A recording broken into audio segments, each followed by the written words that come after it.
Oh, hello, Alaskans. Wow, nothing like finding out I'm talking to myself once again. That the mic got turned off there when I flipped the screen over, which it shouldn't have done that. Thank you all for joining us. This is day 2 of the Alaska House Representatives budget debate going on down there in Juneau.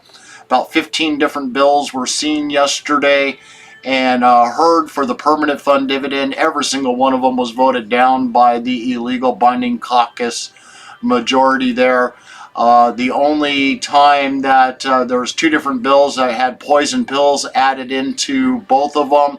One of them involved, I think it was Merrick or Spononsals that had brought the amendment to the amendment for a full PFD, saying that they're going to now take that bipartisan work group's recommendations and, we'll give you that 50% as long as you give us $800 million in new taxes and, that you're willing to do all of these other things to increase the cost of everyday Alaskans, then we'll do that. Yeah. Double the education budget. Yeah, we'll give it to you. We're going to do what the bipartisan work group said to be able to give you your 50%. And then the second one was by Rep. Josephson. He put his own poison pills into there. And it's just makes you shake your head when you watch all of the political games that are going on down there in Juneau. And I'm hoping that today will be a little bit different. I'm not expecting anything different. They still got about 60 more amendments to be heard there down in Juneau before this will even be all through. So it's going to be interesting to see what happens in the upcoming. And we'll just transition over so you can see there who's all there today. Absent is Poison Ivy is absent today, but Rep. Nelson is there. So that's a little bit change in what's going on. We'll get to them now. Unanimous consent that Representative Sponholz be excused from the call of the House today. Hearing no objection, the member is excused. Leading the invocation today is Rabbi Mindy Greenberg of the Matsu Jewish Center. Oh, Shabbat Lubavitch. Will members please rise? Before I begin my invocation, I would like to start with an act of kindness. Almighty God, Master of the universe, I stand before you in prayer. In these troubling times internationally, when innocent men, women, and children have lost their lives, and millions fled their homeland due to the catastrophic war in Ukraine. In a time when locally our great state is facing ongoing struggle with domestic violence, suicide, and troubled youth. In the words of King David, Psalms chapter 121, I lift my eyes to the mountains. From where will my help come? My help will come from the Lord, maker of heaven and earth. May you, Almighty God, grant the members of the Alaska State House wisdom and understanding that the ultimate way to bring true healing to our state and to the world is by embodying the universal values of the 7 commandments issued to Noah after the great flood, as transmitted through God to Moses at Mount Sinai. Almighty God, I beseech you to bless this honorable body assembled today to fulfill one of your 7 commandments to govern by just laws. And in the merit of the global spiritual giant and leader, your servant, the Rebbe, Rabbi Menachem M. Schneerson, whose 120th birthday will be celebrated next week on the 11th day of Nisan, Tuesday, April 12th. In 1978, the U.S. Congress established the Rebbe's birthday as Education and Sharing Day, and it is also proclaimed annually by Alaskan leadership throughout the state, in recognition of the Rebbe's global campaign to bring awareness and educate our youth about these ethical values of the 7 Noahide laws as the basis for a just and compassionate society. Almighty God, may it be in the merit of realizing the Rebbe's vision for humanity, we speedily see the fulfillment of Isaiah's promise. Nation shall not lift sword against nation, neither shall they learn war anymore, with the coming of Mashiach. Amen. Amen. Representative Carpenter, would you please lead us in the pledge? I pledge allegiance to the flag of the United States of America and to the republic for which it stands, one nation, under God, indivisible, with liberty and justice for all. Representative Thompson. Madam Speaker, I move and ask unanimous consent that the prayer be spread across today's journal. Hearing no objection, the prayer will be spread across today's journal. Will the clerk please certify the journal for the previous legislative day? I certify as to the correctness of the journal for the 78th legislative day. Mr. Majority Leader. Madam Speaker, I move and ask unanimous consent that the House approve the journal of the previous day as certified by the Chief Clerk. Hearing no objection, the journal stands approved. Are there guests for introduction today? Representative Drummond. Good morning, Madam Speaker. Thank you so much. I need permission to speak, to read this morning because I have a complex guest to introduce. Permission granted. Thank you, Madam Speaker. In the Taylor Gallery this morning, we have Rabbi Mendy Greenberg, who just brought us that beautiful invocation.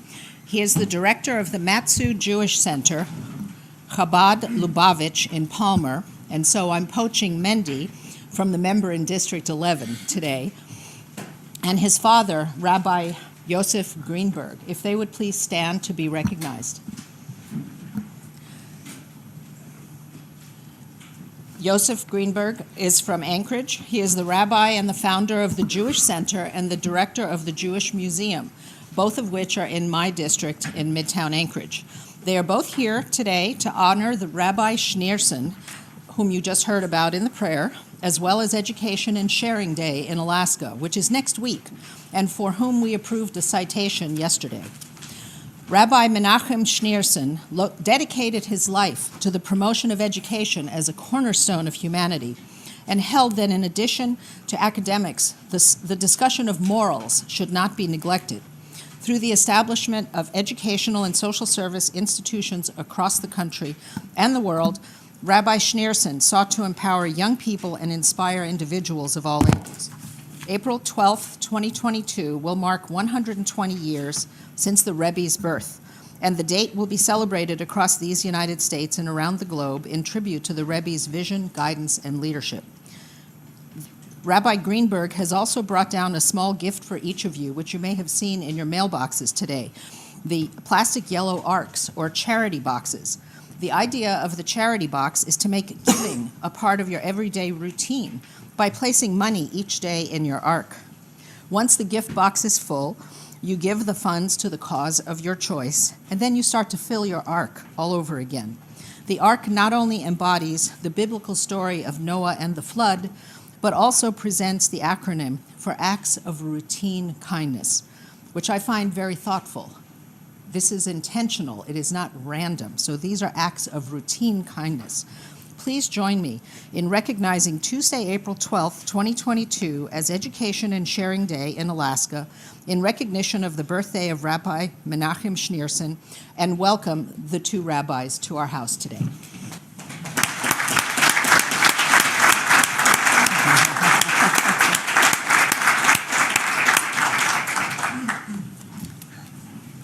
Welcome.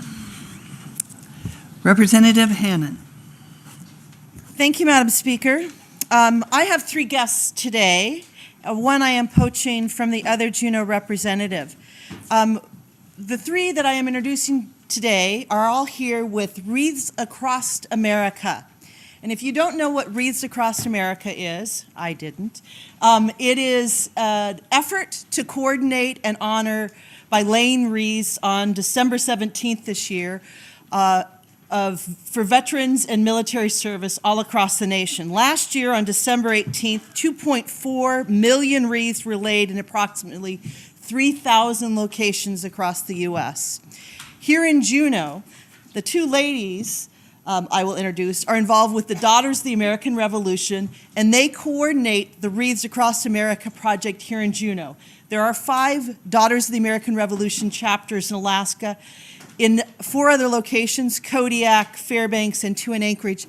They're not necessarily the coordinators of Wreaths Across America, but they can certainly put you in touch with the local chapter or local organization that's doing Wreaths Across America. But with us today is Barbara Paddock Sanford, if she'll stand.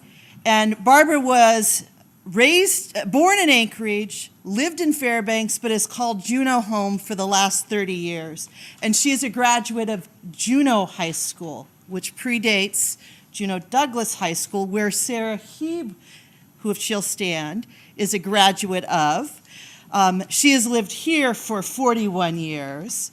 And with them is Ken Hoff. Now, he happens to be a graduate of K-High, which I don't hold against him, because he's lived his adult life here in Juneau. And for 20 years, I knew Ken on the inside at Lemon Creek Correctional Center, where he spent a career as a correctional officer and coordinated the ability for me to take students every semester to visit the correctional center and meet with inmates and employees and talk about prison inside the gates as opposed to when we pass laws and talk about it from outside. All three of them are volunteers with Wreaths Across America and are encouraging us, and the other representative from Juneau and I will be making sure this happens this year, to add Wreaths Across America Capitol buildings, that those wreaths will also be laid here at the Capitol. That will be on December 12th, and Wreaths Across America this year will be on December 18th. So if you want to make sure that that's happening in your community, you can reach out to a Daughters of the American Revolution, or one of these fine Juneauites will happily coordinate, help you reach the person in your community that can do that. So if you'll help me join and welcome Barbara, Sarah, and Ken to the House today.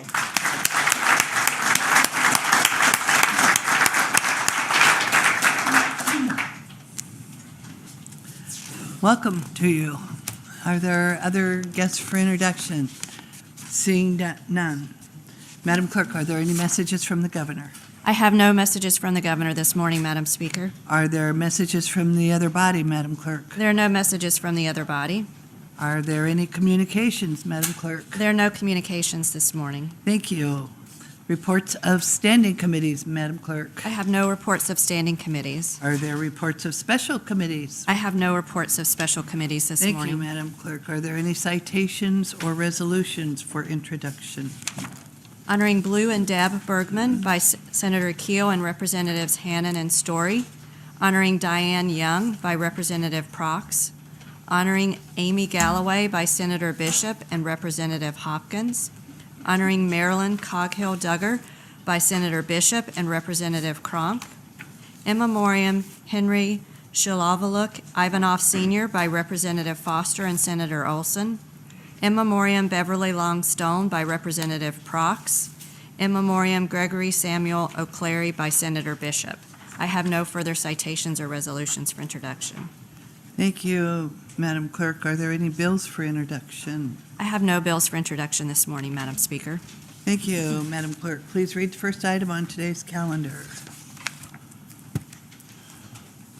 Committee substitute for House Bill 281, Finance, Appropriation Operating Budget Loans and Funds. The bill is in second reading. Thank you. And before we start, I'm going to remind members that on introducing your amendment, you have 3 minutes. You have 2 minutes for debate and 2 minutes for a wrap-up. And I am also placing a 2 o'clock limit on amendments to amendments. So any amendment that you have to an amendment needs to be at the clerk's office by 2 o'clock. And with that, Madam Clerk, brief at ease.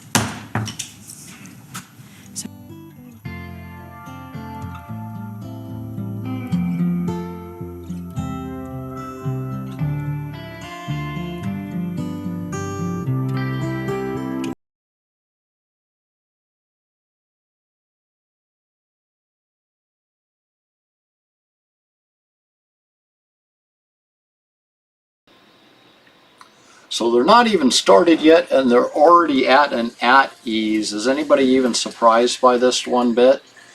So here we are. You're going to listen to them. The rules set yesterday is they're allowed to have 3 minutes to introduce a bill.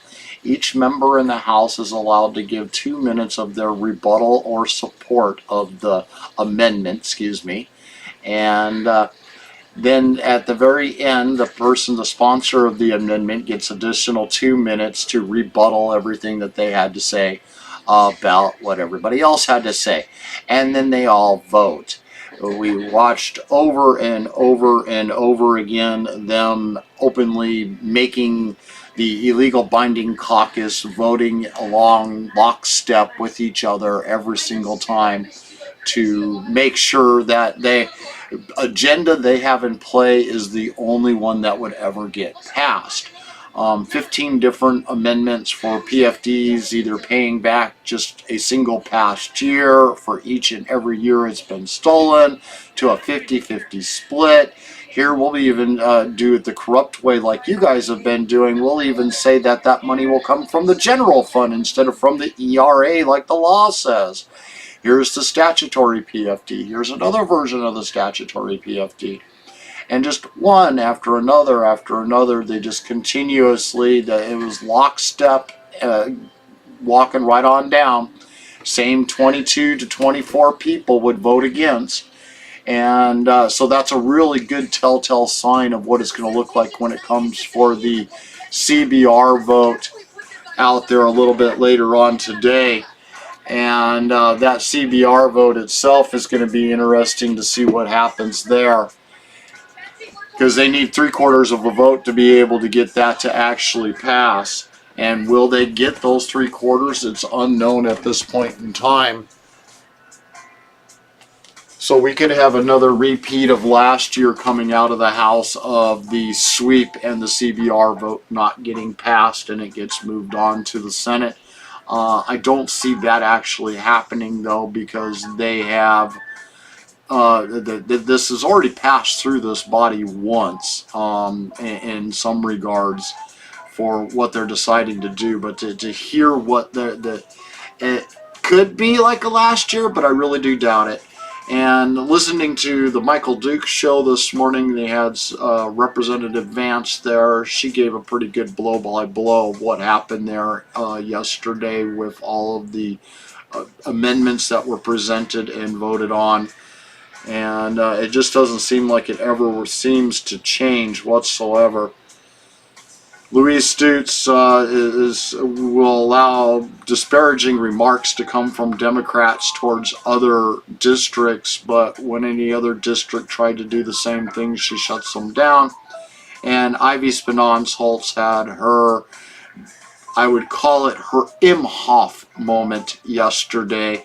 And the greed, it's amazing, it's astounding, the greed of the legislators of what they want and how much money they want to get. It's astounding how greedy us constituents are. And this money should all be going to government. Why don't you realize that yet? Come on now. House, please come back to order.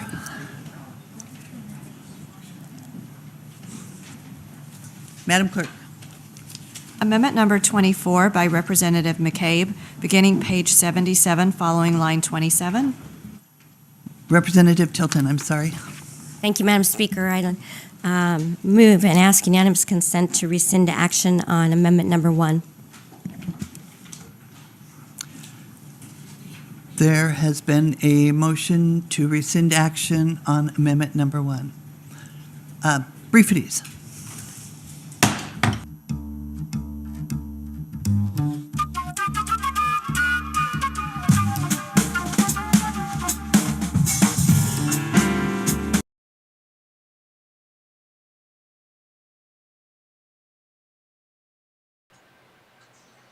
So amendment number 1 was for a full statutory PFD.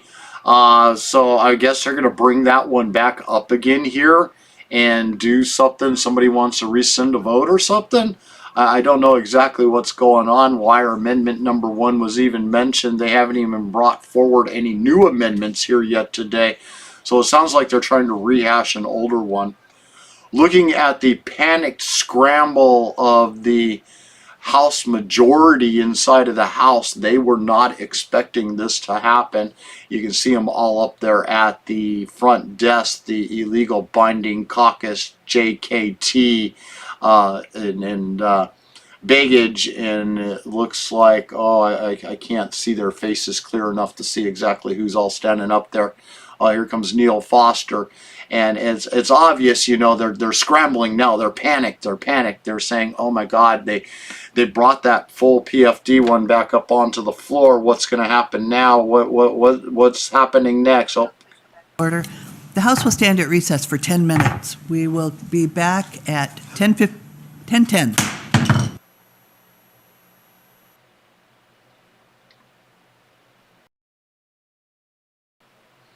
Well, that sure was mighty quick. Now they're taking a 10-minute recess, so the panic has set in. You could see the Democrats ran up to the front of the room. There was something that was wanting to be done for amendment number 1 yesterday, which was a full PFD, statutory PFD, following the law that had been there for the last 4 decades, and withdrawing that money directly out of the ERA account, earnings reserve account, just as the law stated it was supposed to be done. It did not spend 1 dime of the tax revenue to pay for that PFD, and it got voted down. I think it was 22-17 because Nelson was missing yesterday.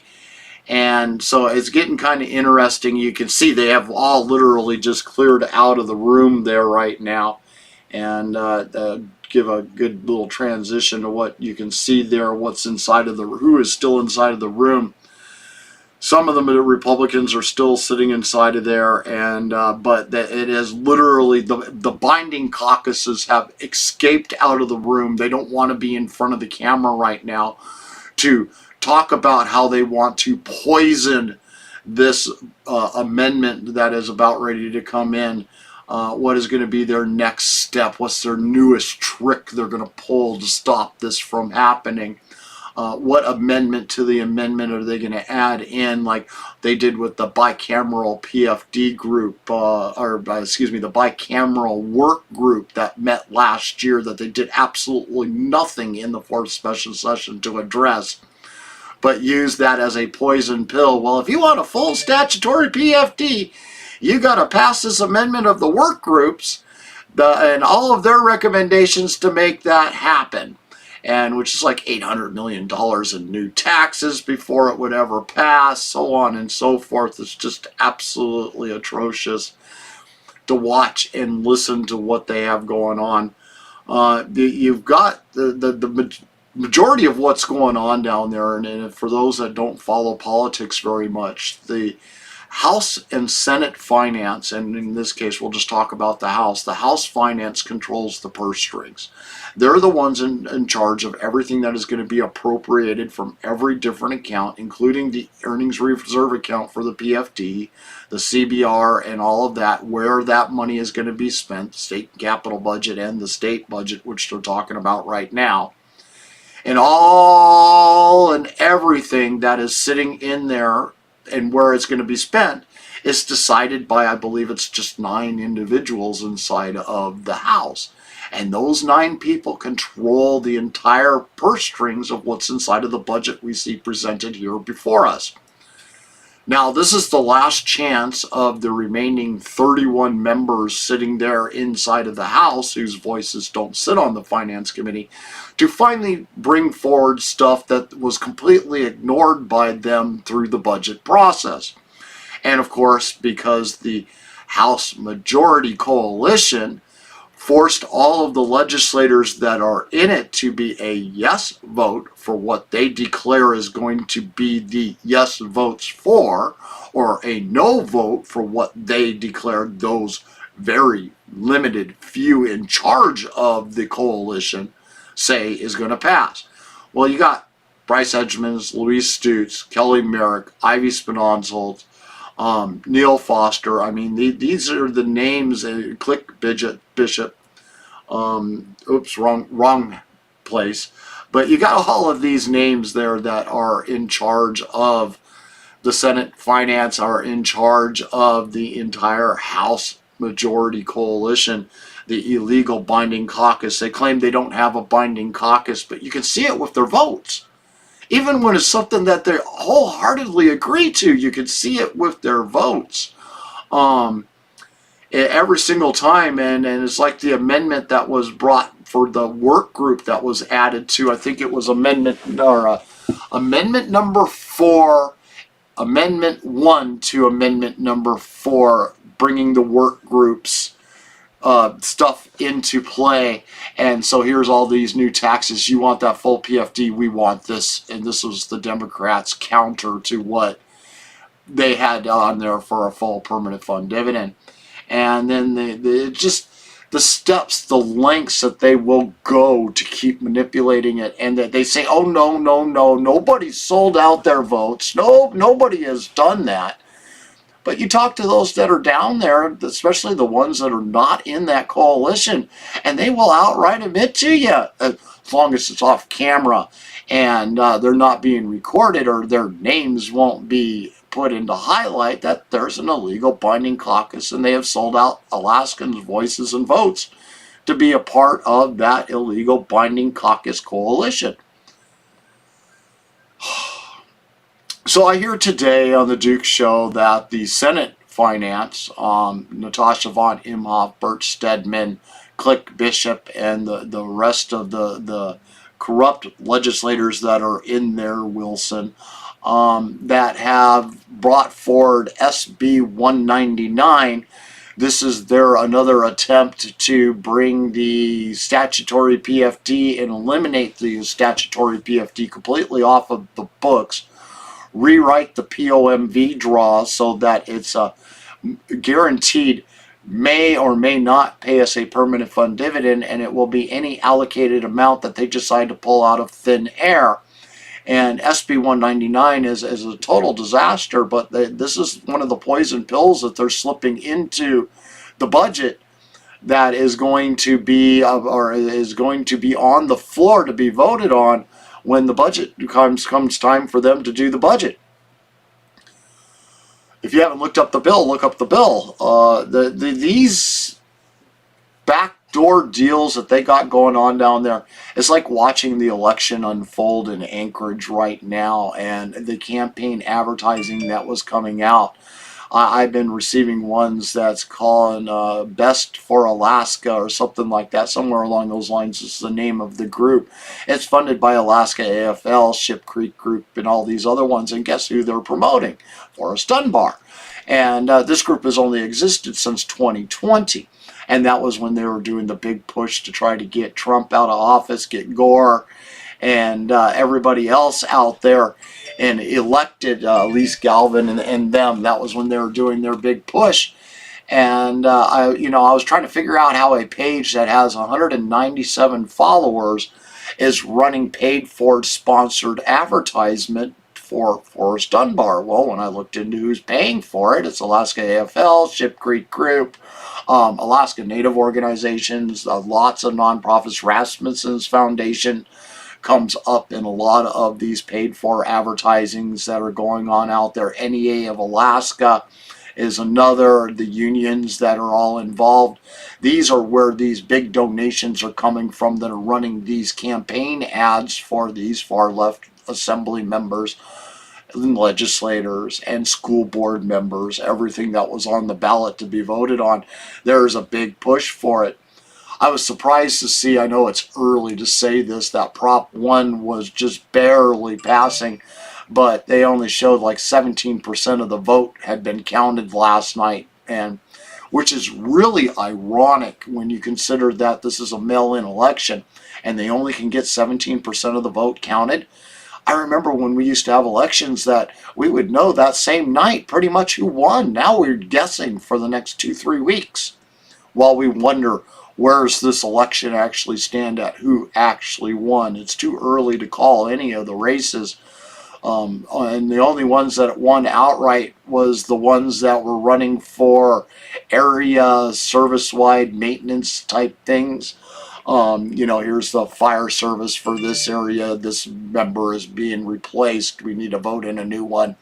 And ironically, there's nobody running against anybody in those races. So you only have one person to vote for. So all they have to do is literally show up at the polling place or mail in their ballot and literally just sign their name as a yes, I want to win. And they've won. I mean, that's how simple it is to get a lot of those seats. School board, it's interesting watching those races that are going on. It's a really mixed bag. I am not seeing much in the conservative area that's giving me much hope, and that's the same thing with the assembly. I'm not seeing much there that's showing me much hope. Just at the 17% mark, Dunbar was like 2,000 votes ahead still at this point, which is really scary. I mean, an assembly member having a campaign war chest, both of them. I mean, the one that's running against Forrest and Forrest himself, I think it's Stephanie that's running against him, and that money themselves is literally almost $500,000 sitting there. 379,000, I think, is what Forrest had raised, and just under that for Stephanie. I mean, the money, or 200, almost 300,000 for her, was pouring into the race. The money that poured in was amazingly outrageous for an assembly seat. Who in the hell in their right mind needs $500,000 to run a campaign for assembly? It just goes to show you how corrupt our politics have really become when that kind of money is pouring in for those kind of seats, especially when it comes to keeping incumbents, the ones that are the pay-for-play assembly members or legislators, and the money that goes pouring into those pay-for-play. We saw it last in 2020, especially in the Republican Party. All of a sudden, here came in the Republican National Committee during the primaries, and they started endorsing all of these Republicans that we were trying to vote out, like Giesel and Coghill and things like that. We wanted these people voted out of office. And they all of a sudden floated in tens of thousands of dollars, hundreds of thousands of dollars came rolling in the door during the primaries and also during the general election. But during the primaries, all that money came rolling in through the door, and they were banking it all on the ones we were trying to vote out, the ones that were pay-for-play legislators, and we see it all the time. Natasha von Inhofe, why is she not running this next year? Why did she back out of this next election? From what I understand, and same thing with Josh Kresh-Tompkinson. Why did he pull out for the 2022 election? Why is he not running again to refill his seat? Well, I think it all boils down to the FBI investigation that was started back in November of last year. And there was 19 legislators down there in Juneau that were under investigation, or at least they are being questioned on what is going on down there in Juneau.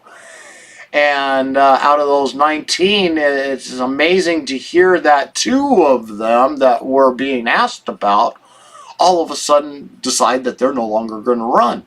I mean, Natasha von Imhoff, she's well supported. The Alaska AFL loves her. The nonprofits love her.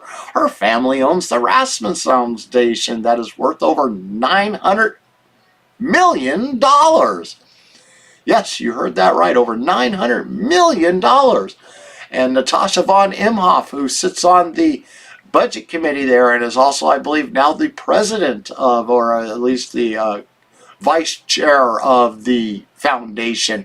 But her family owns that foundation. That money is all hers. She's a $100,000 a month trust fund baby, and she's the one that got onto the Senate floor last year when they were debating the budget and says, the greed, I cannot believe it, the greed and entitlement of us Alaskans, you Alaskans, is astounding, as hundreds of millions and billions of dollars is being flooded in through her foundation that she's redistributing out through Alaska through covert ZAC money. And where did all this money come from? Well, it came directly from our state, directly from our local governments, and directly from our federal government as a straight pass-through to them. And so it's just scary to watch the political. If you follow the money, you can truly see what's going on. Now we've got this special election for Congressman Don Young's seat that's now open. God rest his soul. And we've got 51 people out there running for this election, and it's going to be run for the very first time using ranked choice voting. And then they're also doing mail-in ballots only because they can't get enough polling stations to be able to operate in time, let alone get these people trained how to explain how ranked choice voting works. And then you add in the debacle of, instead of just having 4 or 5 or 6 candidates running during this election, you have 51. And you've got to rank every single one of them from 1 to 51 if you were to follow what ranked choice voting and how it works. I don't know how anybody's going to win in the election or be able to get the majority of the vote. It's going to be interesting to watch how that happens to get it down to the top 4 candidates out of a running panel of 51. So the ones that are uneducated, and I did a election results on something very similar to this. I used the 2018 election for Governor Dunleavy and ranked choice voting, and I used it a base model of just 100 voters voting in the election. And by the time I won, those that had voted for Walker, who had already backed out of the race and was no longer running, those who voted for Towen, and he wasn't even a viable candidate, his debates were absolutely horrible out there. Was not a good fit for Alaska. And then you had Begich and Dunleavy, but once you got done taking the 25% of the uneducated 100 voters that voted for Towen and Walker, when their votes got reshifted for their second or third choice under ranked choice voting, lo and behold, Begich won that race by 51%. Governor Dunleavy lost by 49%, 2%. Because Begich got 51%, he automatically won. And this is what we're expected to do here for ranked choice voting for our current elections. I mean, how are we going to get down to where we're supposed to be when you've got 51 choices out there? And they're highlighting, about mainstream media is anyways, they're highlighting like 6 of them. Sarah Palin, of course, because her name is out there. And Begich, you know, the not though that Begich, the one Republican that's supposedly Republican out of the party, well connected name. And then you've got like Kelly Chewbacca, whose name isn't even showing up in mainstream media. This just gives you an idea how corrupt mainstream media is. Kelly, who has been out there actively day in and day out, operating and running out there in our elections, and it's just amazing. Wow, that room is still empty. They said 10 minutes, and it's been well over 10 minutes. It's now 17 after, and it was supposed to be back at 10:10. So that they're really scrambling now that because of that amendment number 1 that they wanted to do a redo on, because they wanted to change a bunch of things to make it happen. And I finally see, it looks like the House, oh no, it's just the Republicans, the minority that are trickling around the room. That doesn't surprise me. So the Senate majority coalition, those that have sold out their votes to be in the binding caucus, and so that they're feasting at the table and don't have to collect the scraps, as the old saying goes, they're the ones that are stalling this out right now, and why we don't have them in front of us at the moment. But going through all of the different PFD votes that they had from yesterday, it's just amazing where all of this really does truly stand at in the end. I'm just shaking my head. I really am. Michael Duke's show was a good one to watch this morning. It is shared on my page right now. And Sarah Vance and Senator Shower. If you're not watching, or you haven't ever watched any of the Michael Dukes when these legislators come on, today is a good show. You'll definitely get a little bit more informed about what is going on down there in Juneau at the moment. And let's just do a quick rundown. I can't believe they're still not in the room. It's almost 20 minutes now since they adjourned to go talk about amendment number 1. So yesterday we had amendments 15, 16, 17, 18, and number 19. All of these, I believe, were brought forward by Representative David Eastman, and they were all for returning the stolen money from previous years, starting in 2016 all the way to current, not this year, but last year, repaying just that individual year. Every single one of those was voted down. I mean, just to give you an idea, 16 to 23. So we had a Republican that flipped over to them, which of course was Rasmuson. Let's see, number 16 was 16 to 23. Rasmussen was the one that kept flipping. Number 17, 16 to 23. Number 18, 17 to 22. Rasmussen actually voted yes for that. And I think she voted yes for that because that's when we had a governor change. That's when we went to Governor Dunleavy and was no longer Governor Walker. And she kind of used that as her excuse of why she was changing her vote to a yes, was because it was a different administration. And then she's a yes again for number 19. So yeah, that, if my memory serves me right from what was happening yesterday, she flipped her vote to all of a sudden to a yes because it was a different governor in charge. Not that it was because it was the right thing to do. It was because she honestly knew outright when she had ran under Governor Dunleavy that she had said that she was going to support a statutory PFD, so she needs to change her vote now because it's Dunleavy, not the Walker, when she didn't make that promise. And but when you look at her actual votes later on, it's very apparent that she likes to flip-flop a lot.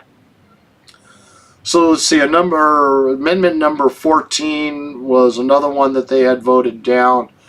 Let me see, what was the vote on that one? 16 to 21. Nelson wasn't there, and Ivy Spenonsoltz and Snyder somehow disappeared for the room during that vote. And that's the only reason why the nays were 22. Nelson was already excused and not there yesterday. But Spenonsoltz and Schneider were both in the room earlier, and now they disappeared when this particular vote had happened. Busy having lunch with their special interests out there and discussing what the game plan was for the rest of the amendments that they had going forward. And they ran a little bit over. That's from the insiders that was coming from Juneau. What was amendment number 13, paying a statutory PFD and all the stolen past PFDs. Oh, looks like they may be getting started there again.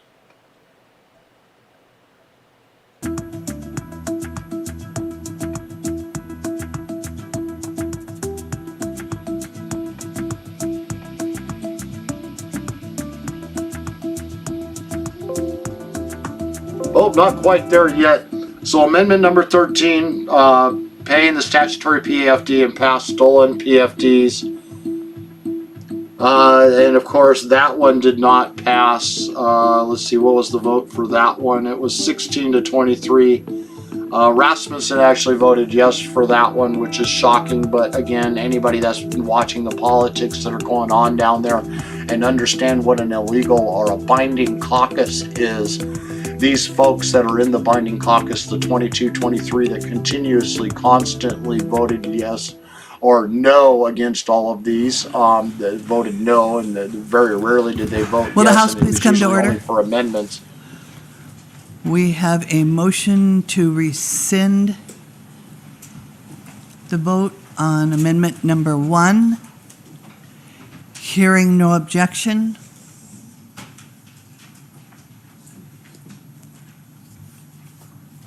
Representative McCabe. Thank you, Madam Speaker. I move Amendment 1. There's been an objection. Thank you, Madam Speaker. Who knew I'd get a second chance at this, right? So I get 3 minutes too, huh? I could talk for 3 minutes. Time So is fine. I'd like you all to keep in mind that the people in Alaska that are under 18 years old did not get a chance to vote for any of us. They know, even they know, that this dividend belongs to them, regardless of whether or not it's going to put the earnings reserve into an extreme situation or anything like that. I think we have all sort of failed math. The 50% that comes out of this dividend, out of this equation, belongs to the people first. What we need to do is limit government on the other side of the equation. So the full PFD amendment worked for 40 years. The problem is we grew government too fast. And then also the problem might be, as Governor Hammond said, we did away with income taxes instead of zeroing them out for a time period. So now we have nothing left on the right side of the equation. People don't understand that necessarily. They think that the dividend belongs to them and that we need to shrink government. Perhaps we do. We need to be better at that for sure, at finding out where the waste is and where the efficiencies are. But as far as the full statutory PFD, we have a law to follow, a law that's worked for 40 years. And I suggest that we all follow the law as it's written and as we have done for 40 years. Thank you, Madam Speaker. Thank you. Further debate. Representative Nelson. Thank you, Madam Speaker. Just in response to the previous speaker, we have sat in this body, me, myself, and everyone here, for over a year and a half now, and we have yet to bring up any massive changes to the permanent fund dividend. You know, this is something that at the very beginning of session, we decided that this was a priority and we should actually work on it. Yet nothing has been achieved, and the full statutory formula is still the law in the books. Now, this is for the vote that we're about to take with full PFD. This is for the working class, specifically in my district. This is for the people that are struggling to get through the day and get through the year, and any little help will be able to make them achieve that goal. I see the struggle that goes on in my constituents' faces where, yeah, they might not be able to put a down payment on a snow machine with the PFD or go on vacation, but this is just for them to get through the year. The constituents in my district know how to better utilize and more effectively utilize the money that they get from the permanent fund dividend than the government uses. So I urge everyone to support this. Thank you, Madam Speaker. Thank you. Seeing no further debate. In wrap-up, I urge everybody to vote yes. Thank you, Madam Speaker. are you ready for the question? The question is, shall amendment number 1 to committee substitute for House Bill 281 pass the House? Members may proceed to vote.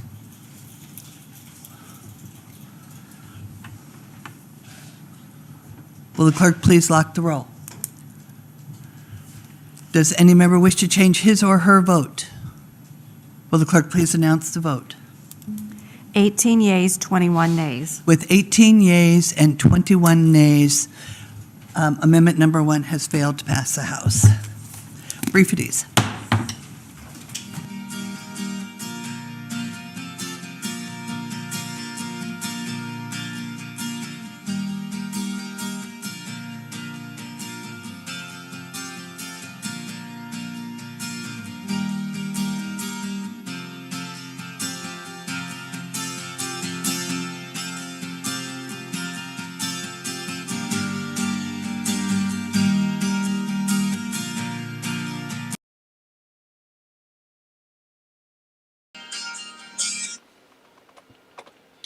Man, that did not take them very long to be able to get put back at ease again there. They barely even did it. I knew this was going to be the actual vote, and where did Johnson go? All of a sudden, she disappeared there from the vote. She's not even there in the room. And so what happened? She wasn't missing earlier, and now all of a sudden she's missing. I'm just shaking my head. So here it is, full PFD, statutory PFD again. and amendment number 1, and it failed to pass on a vote to 18 to 21. Are we all surprised? I mean, we already knew that it was not going to pass. I do thank the minority for bringing that bill back forward again and trying to get it to pass. There is no reason why it shouldn't, but it just shows you where the will of our legislators are. Joe Brandon said it so eloquently the other day, show me your budget and I'll show you my values or our values. Well, the House has shown us their budget. They have clearly shown us where their values are. It's not for all Alaskans. It is for the special interest, the minority special interest. Those in the unions, those in the NEA, those that are in healthcare. I mean, our K through 12 and healthcare is over it's about 2/3 of our entire budget that we spend every single year. That's where the pork is. That's where the budget cuts need to come from, and they aren't doing nothing to address it. In fact, they want to give them $50 million more in this budget that they're currently debating in front of them. I don't expect to see anything else change or happen there. And did they actually get started again? Oh, no, there's the music in the background. They changed to a really quiet song there, and I lost my keeping track of being able to tell if they were actually live or not. And so, yeah, no, it's very clear. I mean, the majority coalition, the ones that have always voted no for everything that has to do with the benefit of all of Alaskans, they're very clear in this particular vote. Once again, 21 to 18. And it just...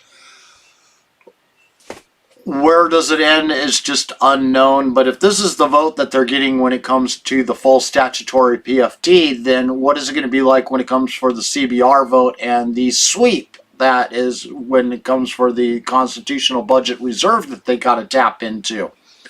What is going to happen with that vote? I'm hoping to see what they did exactly like they did last year, and they vote no on the CBR vote and don't give them the 3/4 vote. I'd love to see this same 18-21 happening here right now, except for it would be reversed. 18 would be saying nay, and the 21 would be saying yay at this point. And that would be awesome to see. I mean, and then the Senate actually show a pair of balls this year and do the same thing. Those cowards in the Senate that bailed out on it, and then those in the House that gave us that bipartisan work group that absolutely nothing but ammunition for the Democrats came out of. And I say ammunition as in they used that this year. The first time this year that I actually got to hear anything about the bicameral work group session that they had last year prior to the 4th special session, other than a very few times in committee, and that was more in the House Ways and Means Committee with Ivy Spinonsholz, and then periodically I'd hear it from Natasha von Imhoff. They would bring up the committee, but it was always about, well, in the committee, they say we need new taxes, so for you to get anything you want, we need to have this $350 million to $800 million more in new taxes. Give it to us now. If you don't give it to us, we ain't gonna do a darn thing. So here we are, once again, playing twiddle our thumbs because legislators down there in Juneau can't get their act together. Where'd they all go again? We just got out of a 20-minute recess that was supposed to only last 10 minutes. 20-minute recess that was supposed to last 10 minutes. And now here we are again, or an at ease as they call it. And now we're back into another one. We're another 5 more minutes of wasted time. We're paying legislators to do absolutely nothing. Us Alaskans, we wonder why nothing ever gets done down there in Juneau. It's because of the backroom deals that are being made. That's what's happening right now. They are in the back rooms. They are talking in their private little areas, and they are discussing what they want to pass, how they're going to vote, and which way they're going to vote before they vote. And then they're going to come back in, they're going to present their amendments, and they're going to already know how they're going to vote before it even gets put onto the floor. Because the illegal binding caucus, the 21, that was very evident here today, it would have been 22. The 21 that were there today, oh, they're back. Madam Clerk. Amendment number 24 by Representative McCabe, beginning page 77, following line 27. Representative McCabe. Thank you, Madam Speaker. I move Amendment 24. There's been an objection. Representative McCabe. Thank you, Madam Speaker. So this next series of amendments, they all have to do with Port Mackenzie, the rail spur going up the interior, up South Central, and then up to Fairbanks, including the natural gas plant. These have the potential to touch all Alaskans. It's an investment in transportation and energy, one we haven't done in a long time. It funds finishing the rail line from Port Mac to Houston, and without that, Port Mac, we might as well just roll it all up and put it to bed for good. It has to have the rail finished. It's frustrating to me that we talked yesterday, and everybody mentioned yesterday that there was no due diligence done, no committees done. All that was done years ago. We failed. This body failed. This House failed, and the other body failed to completely fund the project. So we did half a project. The overall picture has support from everybody across the state. The funding merely ran out and no rail was laid. I'd like to mention some of the things that we've been doing as a body, specifically the Food Security Task Force. So one of the discussions with the Food Security Task Force, formed under the rep from District 27, is to include focus on transportation for our food. So once again, if those 3 bridges go down in an earthquake, how are we going to get food to interior Alaska or to Fairbanks? Right now, Port Mac, we can actually accept a barge. We can do a roll-on, roll-off. We don't have big cranes to unload the big Sealand ships, as you know, down there by Kodiak, Madam Speaker, the big landmark that we have there. But we can roll-on, roll-off with a forklift. It's useless without enough rail to get it to Houston. So we could support interior Alaska in any kind of a food security situation, an earthquake or something that takes out those bridges, the 3 bridges across the Knik River. We could do it most elegantly right now if we had the rail. So these amendments will slowly decrease the scope of the project. The borough is said that they are willing to do it piecemeal if we have to, except for the last one, which is the gas utility. I do have an article I read yesterday that talks about Port Mac being an agreement with the Mat-Su Borough for Port Mac to investigate tidal energy production, which will go a long way towards, we can do it on our side and we can pipe it over to the Port of Alaska to cathode protect the new pilings that they are talking about putting in. Once again, until we start to develop the rail and get the rail to that port, we can't develop the port itself. So this project is key to finishing it. Also keep in mind that the borough has put in for a mega grant for this. And if you look on the very back part of the amendment, you will see that if they get that mega grant, which they are likely possibly to get, they will put the money back to the state. Thank you, Madam Speaker. Thank you. Is there further debate? Oh, Madam Clerk. Amendment number 1 to number 24, by Representative Cronk, beginning page 1, line 1. Representative Cronk. I move Amendment 1 to 24. Hearing no objection, Amendment number 1 to Amendment number 24 has passed the House. Is there further debate on Amendment number 24? Representative Snyder. Thank you, Madam Chair. I really want to support this amendment, or the spirit of this amendment, and the funding in this amendment. I really do. But for a couple reasons, I won't be able to today. One was stated previously by my colleague from Eagle River, concerns about capital funding being placed in the operating budget. I think that's a pretty dangerous precedent or trend to move forward.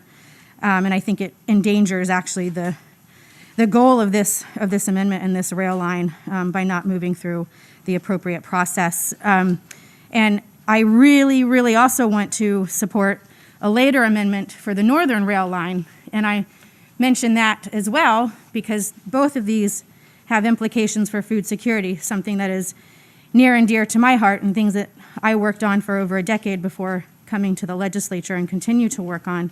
And I'm very, very pleased to have the opportunity to work with so many colleagues here that prioritize food security. That said, though, I did reach out when I saw this amendment. I wanted to make sure that I was making an informed decision, and I did have the chance to speak with folks from the Farm Bureau, and I said if you had to prioritize one or the other in terms of meeting agricultural needs, which I understand this amendment and this rail extension is not simply or exclusively for agriculture. From the perspective of the farmers, the northern rail line to Delta Junction would be a priority from what I'm hearing. We also know we have a great deal of funds queued up, infrastructure funds from the federal government. I think this would be an incredibly compelling project to propose, and as we heard before, proposal is already prepared and previously submitted, though it wasn't funded. The work is done and ready to queue up again, and clearly with the supplementing documents, we know there's broad support. Representative Snyder. Yes, thank you, sorry. Also, drawing attention to the end, I think it's been stated previously that the money would be paid back real quick, if funds came in, but that's not how it reads. And let's use the strategy task force to do a good plan. Thank you. Thank you. Is there further debate? Representative McCarty. Thank you, Madam Speaker. I'm in support of Amendment 24. In doing business, that I'm hearing from businesses all throughout the state that they need an infrastructure to move goods. And this is saying we're going to be complying with that to move goods from the interior, from Anchorage to Matsu, all over the place. But right now, the rail system is not an effective system for our state. I have asked the question of like, well, if the state's not going to take care of its business, can we give the system to some private enterprise to finish the job and just do that? We're not doing that either. So for businesses to move, we have to move quickly. Government is moving much slower than what businesses need, and businesses in our state are losing money and losing opportunities. So I think this is a good thing to do, and I appreciate the yes vote. Thank you. Thank you. Representative Cronk. Thank you, Madam Speaker. I appreciate the maker of the Amendment 24 bringing this forward. I have a similar situation in my side of the state, I guess, and I look back and what, as a state, have we truly built to help our infrastructure? You know, whether it's power, railroad, we are still super simple. We're relying on our highways, and I think this is the first step. I know people will be hesitant to vote for this. You say this is not the time, but when's the time? Every year that we wait, we're adding millions more dollars to every one of these projects, and the sense of that may be failing. So I highly encourage people to support this. Thank you. Thank you. Further debate? In wrap-up, Representative McCabe. Thank you, Madam Speaker. So wrapping up the amendment as amended, I noticed last night that we had changed another capital project, which happens to be in our operating budget.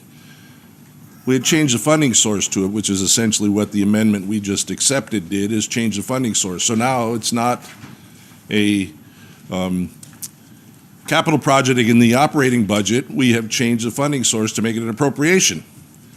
It's $190 million to finish a rail spur that can benefit the state of Alaska hugely going forward. We will be known as the people that push this rail forward for the 95,000 people in Fairbanks, for the Denali Borough, for the Matsu Borough, as well as for our oil companies. Keep in mind there are 4 of our 6 major military installations are on the other side of the Knik River. If we lose those bridges, if we have an issue, we have to be able to get our military mobile. Port Mac could do that. They could do that right now. So we need to understand exactly what we are saying no to. This project, this $190 million project, which is now an appropriation, so it fits in the capital, it fits in the operating budget the way the upcoming amendment will fit, which was changed by and agreed to by a couple of our major finance members. It seems to fit, And I am a little bit concerned that we are just going to say no to this without investigating it further and without pushing it forward to the other body, so that they understand that we are serious about this project and we are serious about food security and we're serious about providing the people in the interior of Alaska and South Central a means to get their goods to them in some sort of an emergent situation. I see it. Thank you, Madam Speaker. Thank you. Are you ready for the question? Question is, shall Amendment Number 24 to Committee Substitute for House Bill 281 pass the House? Members may proceed to vote.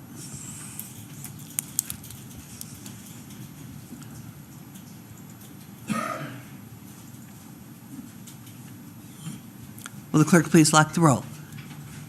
Does any member wish to change his or her vote? Will the clerk please announce the vote?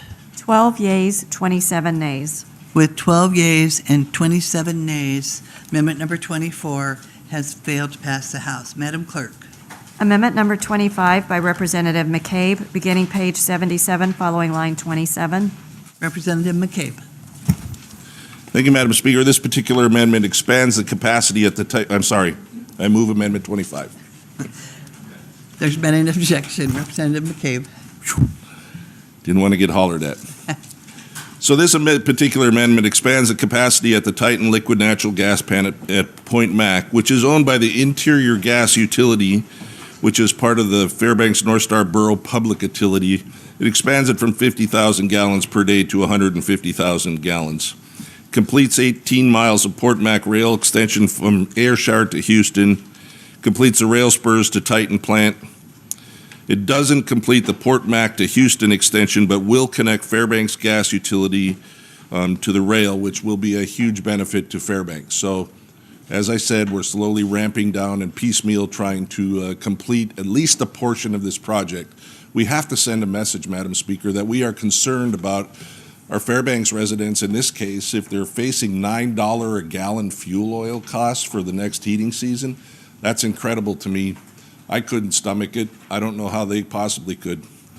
Thank you, Madam Speaker. Thank you. Madam Clerk. Amendment number 1 to Amendment number 25 by Representative Cronk, beginning page 1, line 1. Representative Cronk. I move Amendment 1 to 25. Hearing no objection, Amendment Number 1 to Amendment Number 25 has passed the House. Is there further debate on Amendment Number 25?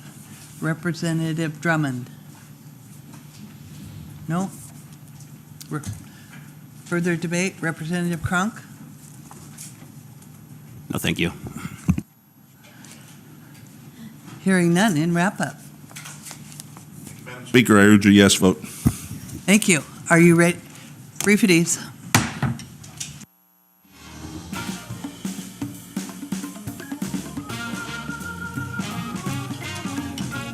Representative Tuck. Madam Speaker, I move and ask unanimous consent that Representative Sponholz be excused from the call of the House today. Hearing no objection, the member has been excused. Are you ready for the question? The question is, shall Amendment Number 25 to Committee Substitute for House Bill 281 pass the House? Members may proceed to vote.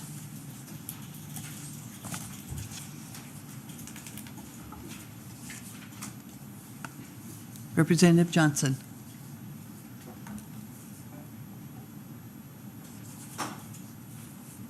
Will the clerk please lock the roll? Does any member wish to change his or her vote? Will the clerk please announce the vote? 12 yeas, 27 nays. With 12 yeas and 27 nays, Amendment Number 25 has failed to pass the House. Madam Clerk. Amendment number 26 by Representative McCabe, beginning page 27, following line 27, page 77, following line 27. Representative McCabe. Thank you, Madam Speaker. I move Amendment 26. There's been an objection. Representative McCabe. Thank you, Madam Speaker. So this amendment completes the Ayrshire rail spur to IGU Titan liquid natural gas plant, which is located in Point Mac, but owned by Interior. It completes the Pegger rail spur to Fairbanks, and it completes the Lawrence rail spur to North Pole. This is 100% benefit to the Fairbanks North Star Borough, Fairbanks and the interior. All it does is give us rail for liquid natural gas, and the expansion of the plant will have to come later. So I urge a yes vote on this one as well. Thank you. Madam Clerk. Amendment number 1 to amendment numbers 26 by Representative Cronk, beginning page 1, line 1 of the amendment. Representative Cronk. I move Amendment 1 to Amendment 26. Hearing no objection, amendment number 1 to amendment number 26 has passed the House. Is there further debate on amendment 26? Representative Drummond. Thank you, Madam Speaker. I have a question to the maker of the amendment, of the underlying amendment. When is the last time that the Port Mackenzie had a barge come to it, and can that port function by trucking the containers that come off those barges? Thank you, Madam Speaker. Is there further debate? Seeing none. Representative McCabe, in wrap-up. Thank you, Madam Speaker. In answer to the questions, the last time it had a barge in there was last summer. We had a half dozen, maybe a dozen barges in there. It can function as with trucks down KGB Road right now. We are exploring possibly finishing the bed itself and using it as a haul road, which would mean that there's no signs, no guardrails. You'd have to be specially trained, similar to the Dalton Highway north of Fairbanks was for years. All that is being investigated. We are committed to getting this port to be a viable port, however we do it. It's a shame that we couldn't get to there. There are several reasons to do this. The most pressing one to me seemed to be the liquid natural gas plant, Titan, and the getting energy, getting BTUs to Fairbanks and to interior, especially with the respect to their smoke and their particulate matter issues and that sort of thing during the inversion. So there's several reasons to finish this, and I am urging a yes vote on this one. Thank you much. Thank you. Are you ready for the question? The question is, shall amendment number 26 to committee substitute for House Bill 281 pass the House? Members may proceed to vote.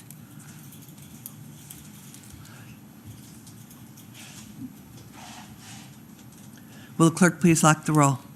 Does any member wish to change his or her vote? Will the clerk please?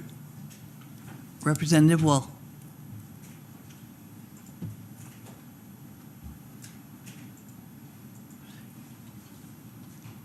Try it now. Any others wishing to change your vote? Will the clerk please lock the board? Will the clerk please announce the vote? 14 yeas, 25 nays. With 14 yeas and 25 nays, amendment number 26 has failed to pass the House. Brief at ease.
Okay, folks, they're back at another at ease once again. We now got to listen to amendments 24, 25, and 26.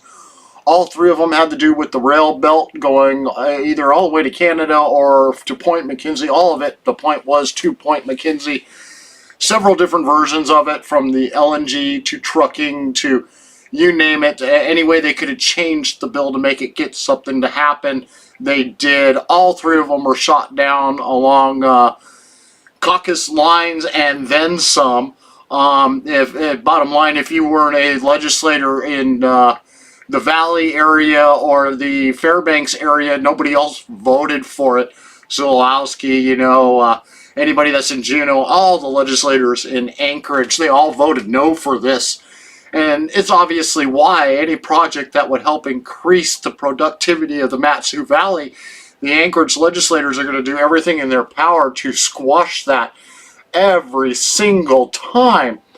And it just never ends what they're trying to get away with and what they continue to keep on doing down there in Juneau. So here we are, a perfect opportunity to bring projects, shovel-ready projects onto the table, stuff that would give good paying jobs to Alaskans, open up Alaska's economy, make it cheaper and easier to operate. And look how they act when it comes time for anything that's like that. They completely shoot it down. They don't want to spend that extra $3.5 billion on ways to be able to help generate new revenue here in Alaska. They want to do everything they can to squash that from ever happening. If they got new revenue coming in, they can't justify taking the entire PFD. So they want to spend the entire budget that they have, the extra $3.5 billion surplus they have, and everything they have in the bills right now will do exactly that. $50 million extra to K through 12, another $15 million extra to the University of Alaska. Now that they're no longer under the Dunleavy and the ex-president's contract anymore to reduce the budget every single year. And that's on top of they want to forward fund K through 12, so not only pay for this year's, but pay for next year's using all of that extra tax revenue that they got. And the whole intention behind that is to completely eliminate what is there. So if you forward fund, that's another $1.4 billion extra. So that would make K through 12 roughly a $2.8 billion budget right there. To forward fund an extra year by double this year's makes it 2.8. This is 1.38 right now is what they have on the table. That's what that $50 million, $60 million budget increase that they want to give them this year. The one-time bonus, so they claim. One time. Yeah, I can believe that. So where do we stand at now? What's going to happen next? It's really hard to say, but it's clear they do not want to do anything that would help improve the lives of Alaskans. They can't justify controlling us if our lives are better. Well, they're going to get started again. Thank you, Madam Speaker. I ask unanimous consent to bring Amendment 6 back to the floor. There's been an objection. No, it's not rescind.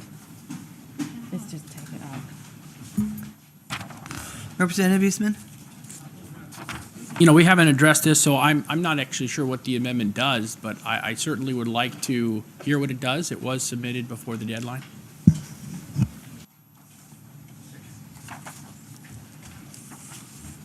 Madam Clerk? Brief deed.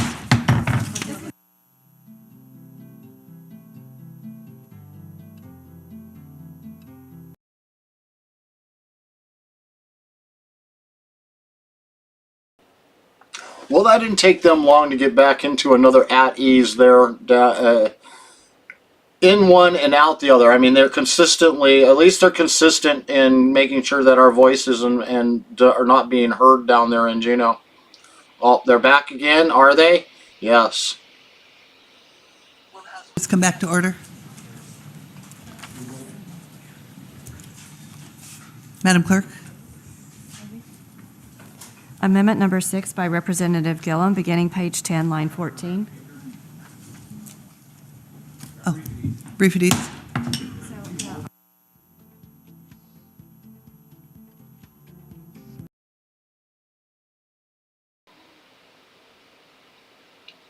Boy, I think they got 2 seconds of that time between at eases, maybe even a minute. That's a new record. the bills that are the amendments that are being brought forward, scarily enough, we're only hearing the ones that have been brought forward by the Republicans or the minority there in the House. We've, I think, heard maybe one or two out of the 26 amendments that we've currently heard on the floor, and that's including the ones that they decided not to do at all. So the 26 amendments that are there, and there's 80 plus that are there on the floor, and only maybe two of those amendments that have been heard so far came from the Democrat, the House Majority Coalition side of the House. And nothing has passed. Oh, there we go. She gavelled back in. Briefities. So I take that back. She gavelled it right back out again. So that just tells you how, I mean, they can't make up their mind what they want to do down there. This is how much of a crap show it really is in Juneau. If they cared about what was going on here in the state of Alaska, they would be taking these little backroom deal discussions that they keep escaping out of the room to go have and then come back in.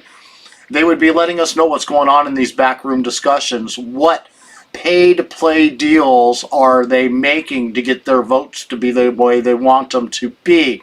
What are they giving up? What are they willing to say, oh, I'll now vote for this for you if you vote this way on that?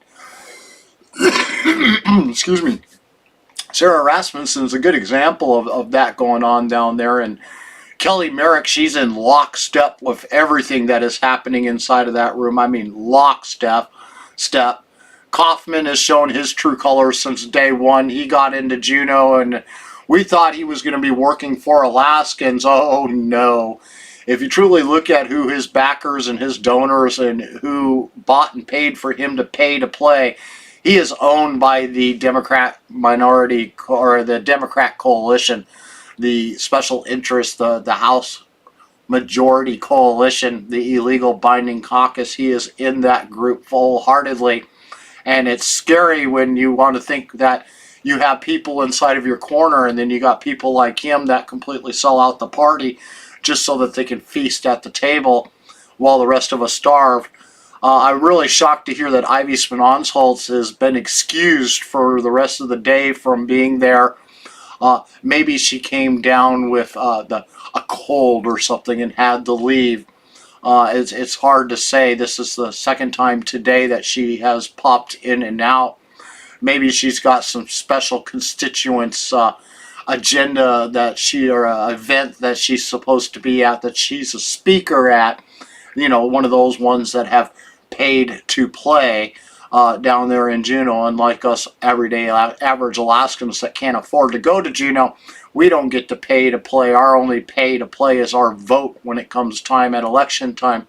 Speaking of elections, man, Anchorage, I'm just shaking my head seeing the votes that are there for the assembly and the school board and the bonds that are on the table. You guys really just need to get your act together. I mean, the Conservative Party throughout the entire state of Alaska needs to get their heads out of their woohoos and start smelling the coffee that is brewing and start being more inclusive to all parties and events that are live streamed to make sure media is there. If you want me there, invite me there. Tell me you want me to live stream something you're talking about. If you're a candidate running for office this year, if you're running for Congress, you're going to be running for a Senate or a state seat, or you're running for the House seat, for the, you name it. No matter what you are doing, get a hold of me. If it's an assembly, it's a city council, you want me at the city council meetings, you want me at a particular assembly meeting, if I can get there, I will be there. And please let me know in advance. Don't tell me an hour or two before something's supposed to start and expect me to be able to hop right on it. I can't. My schedule is too packed in my normal life to include that in this life, which I would love to turn into a full-time job. I've said that more than once out there. And I'm literally getting back into doing this full-time again, which you can tell just by the last couple of days that, since Monday anyways, that I've really started to get a little bit more active on my page, and you're seeing a lot more being posted there, just like the updates for the votes that they're making on this budgets right now in the House. I will be doing the exact same thing for the Senate. And it's not looking good over in the Senate because the Senate Finance is made up of the same committee members that were there the year before, and the year before that, and the year before that, and the year before that, and the year before that, just like it is inside of the House, except for like Kelly Merrick being in there now, who more than willingly sold out her voices and votes. She wanted at the table so that she could line the pockets of the unions, is why she wanted in the House Finance, and why she sold out to the coalition. So it's no different than Natasha von Imhoff and what she did to make sure she stayed in the Senate Finance. She sold us out so that she keep her own family's foundation well funded, and these special interest unions and teachers and stuff like that in healthcare. You keep all of those people, the money flowing in from the state, also making sure that it gets taken from our local government. And then, of course, because that foundation is so big, they go directly to the federal government and they get handed things all the time. And I'm purposely leaving myself out of it so that all you hear is just my voice at the moment, because I want you to see who is standing up there at the front. And as the cameras are panning around there in Juneau, it's very clear that whatever they are discussing there, Republicans are not happy. Democrats are trying to keep themselves well defended, and Luis Stutz is having a conniption fit. I really wish I could be the spider in the room, hanging there on the wall, listening to the conversations that are going on in there while they're playing music for all of us out here. It'd be really interesting to hear what is going on in there. But unfortunately, I'm not a rich person. I do work for a living to keep myself well fed, and which is obvious, and to be able to keep things going on here in Alaska, just trying to survive, you know, pay my food, pay my rent, pay that extra hyperinflation. Cost me $6,000 more last year to survive than the year before. And which is really scary because I worked less the year before than I did this last year. And because of all the lockdowns and shutdowns, most of my businesses weren't even open. I mean, I have a lot to do with the travel industry during the summertime, and that business just went away that 2 years ago. And then last year I saw business increase. I'm actually seeing more income coming in, but because of hyperinflation, the cost of gasoline and everything else, I wasn't making a profit anymore. I was actually starting to lose what I was making. And by the end of the year, got my taxes done, and then all of a sudden I find myself, I made $6,000 less than I had made the year before, and I even worked more. And I'm not the only person. All of Alaskans are feeling this kind of pain right now, especially if you're in like the renter market and you've been getting the notices from your landlord saying that, hey, we're sorry, here's your notice, we are increasing your rent monthly $20, $50, $100 more than what you were previously paying per month. Please come back to order. Well, they're back. Without objection, we have amendment number 6 before the body. Madam Clerk. Amendment number 6 by Representative Gillum, beginning page 10, line 14. Representative Gillum. Thank you, Madam Speaker. I move Be amendment sure- number 6. There we go. I get it. There's been an objection. Representative Gillum. Yeah, Madam Speaker, amendment number 6 removes the $2.5 million that was added in the House Finance for pre-K. The governor's budget requested $3.2 million. There is a disparity on the funding on how it's allocated. And I will give you a couple of examples. Sitka School District has 2 students. They get $150,000, $75,000 per student. Anchorage School District has 85, and they get $810,000, which is $9,500 per student. Your Homes of Kodiak has 157 students. They get $150,000, which is $950 per person. So there's a big disparity on how this money is spent. I don't believe pre-K programs should be a function of the state, of the government, especially when it's being allocated disparingly. Our statute states that age 7 is compulsory age of attending school. In Alaska, our students generally start at 5 in kindergarten. So now we're offering pre-K to a small group of students. What role do the parents have in helping the teachers teach their children? I don't believe state-funded pre-K be a daycare program. If individual daycares quality daycare can't be found, then we need to, that's another discussion we need to have. So more and more studies point to the importance of parents being involved with their kids. And it helps, it's an indicator of success. So I think that the parents are the ones that need to be involved. We don't need the state to be involved in pre-K. We need our parents to be involved. So with that, I will accept any conversation. Thank you. Representative Rasmussen in debate. Yes, thank you, Madam Speaker. So the amendment is addressing a grant program that runs through DEED. The department identifies and awards grants. It is not done in a formula-based scenario like the BSA, for example. So there is some disparity in how much money certain districts receive. Some districts have chosen not to apply to participate in the program at all. So you do see a variety of funding levels, and that is up to the discretion of the department. I also wanted to highlight, as one of the very few members who have preschool-aged children at home, while I completely agree that parents play a critical role in success for a child, there's also a lot of studies that highlight the importance of pre-K. And most of the time, pre-K programs are 2 to 3 hours a day, a couple days a week. It certainly isn't a full-time daycare program, but it allows for the children to learn how to socialize starting at a younger age. They do typically have some open play and socializing with their peers, and then there's usually some short periods of kind of more structured learning. We do know that Alaska is currently towards the bottom of the country for our reading results, and there are indications that students who attend pre-K have better reading scores by third grade. And additionally, kids who participate in pre-K programs are less likely to be incarcerated further on down the road. So I see $2 million right now as a good investment for the state. Our Department of Corrections budget is currently pushing towards the top of our state expenses, and I think anything we can do as a preventative measure to lower costs down the road is a good thing. So let's try to help our students on a better path. Thank you, Madam Speaker. Thank you. Representative Story. Thank you, Madam Speaker. I align my comments with the representative from District 22, and I oppose this amendment.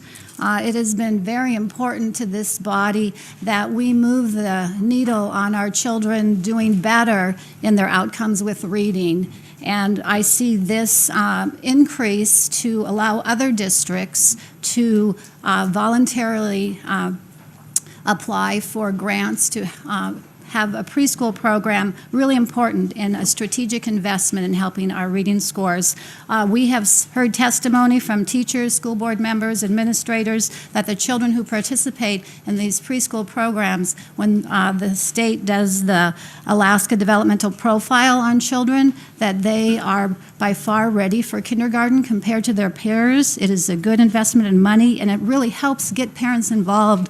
We know the number one issue outside of school for kids' success in education is involved parents, and this brings parents to school earlier with these children and getting to know their schools. So I think it's a strategic investment. Thank you. Thank you. Representative Tuck.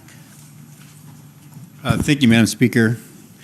A valid pre-K program is not the same as child care for younger generations. I know there was a report that was done on Tennessee and in eastern Tennessee that showed that that pre-K didn't demonstrate what they were hoping it would demonstrate, but that was because they did not have certified teachers, and that program was not being administered properly, and basically all they were was stuffing children into brick and mortar. But we have valid pre-K programs here in the state of Alaska, and as was pointed out earlier, that there was a study that was done in 2009, an ICER report that did the incarceration rates, where they looked at pre-K as being a huge component in reducing incarceration rates as much as 7 to 14 times the return on investments by investing in a pre-K when it comes to incarceration and your jail time. And when some prisons are looking at the reading proficiency of third graders on how they determine future bed space for prisons, I think it's important that we make these early investments. And if anything, we need more money going into pre-K, not less money. Thank you, Madam Speaker. Thank you. Representative Eastman. Thank you, Madam Speaker. As another one of the parents with preschool-aged children at home, I want to make clear that I understand, I hope others understand, that giving more money to a program that serves children is not the same as serving children. It is not the same as caring and having concern for those children.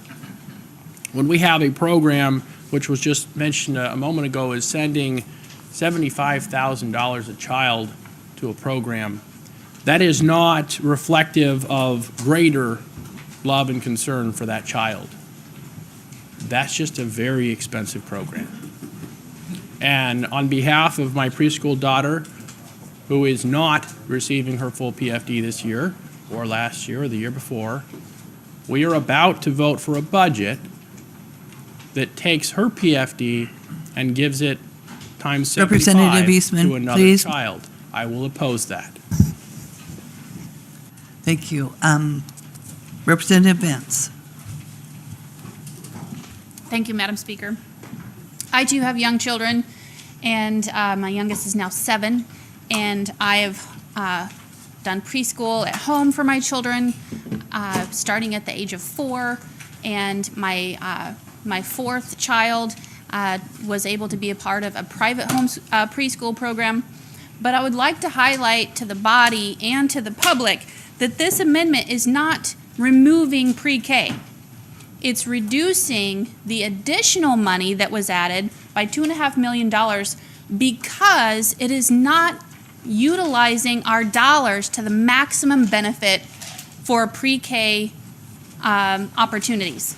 There is dramatic disparity in how this money is being distributed, and that's what we need to address.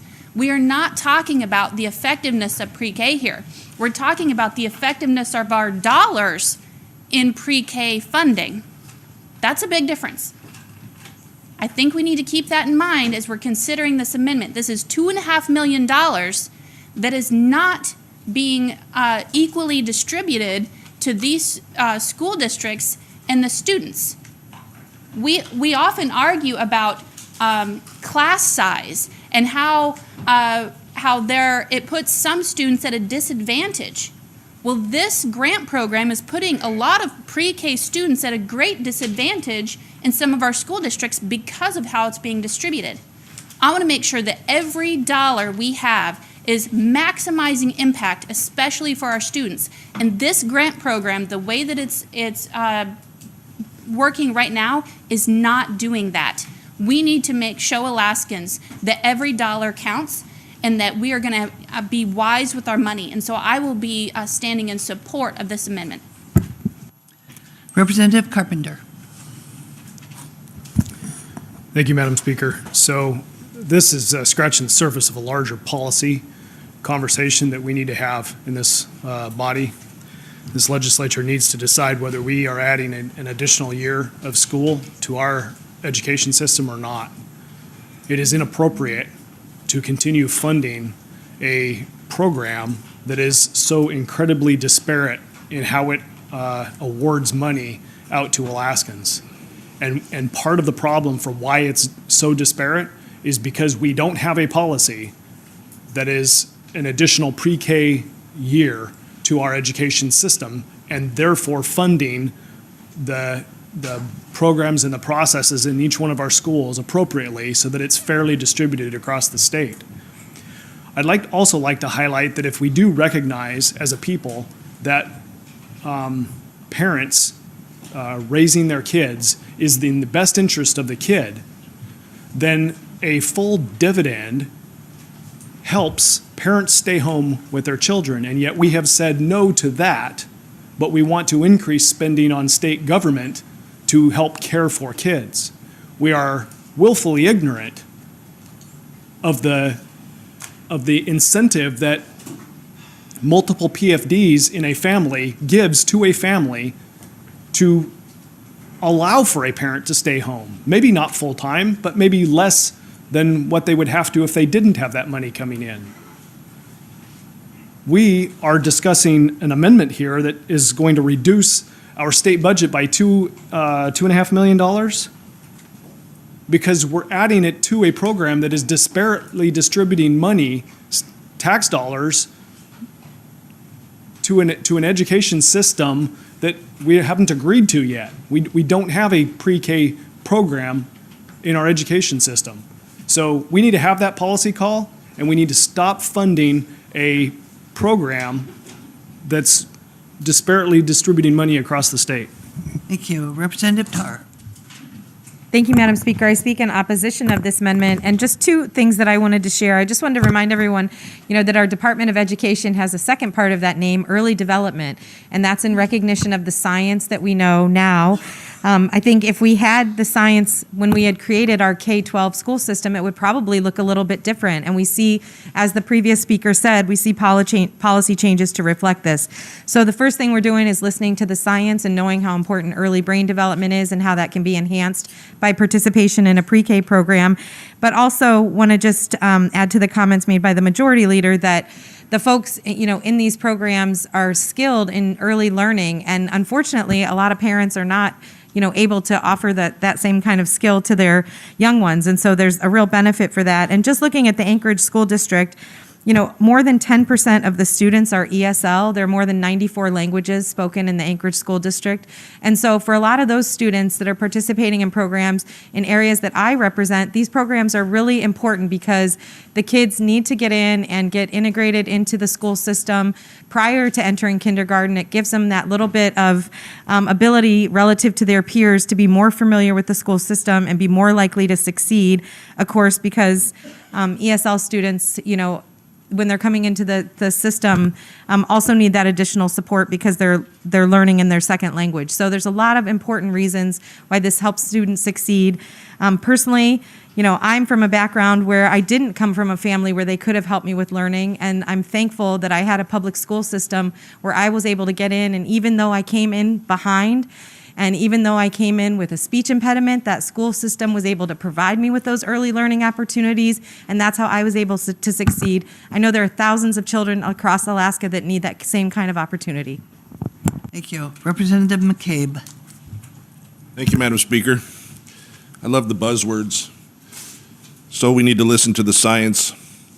I don't have little kids, but I had little kids. They're not criminals. So my science experiment worked out pretty good. I didn't have pre-K. I taught my kids how to read by themselves, or by myself. My wife and I did. And once again, they're not criminals, so pretty good science experiment. I'd like to associate myself a little bit with the comments of my colleague from Nikiski as well as from Homer. It seems to me we are going about this, I heard some comment yesterday, willy-nilly. We're just throwing money at a program. In fact, we're going to send $75,000 per student to one class. That seems kind of silly to me when we are talking about trimming the budget. We're talking about not having enough money.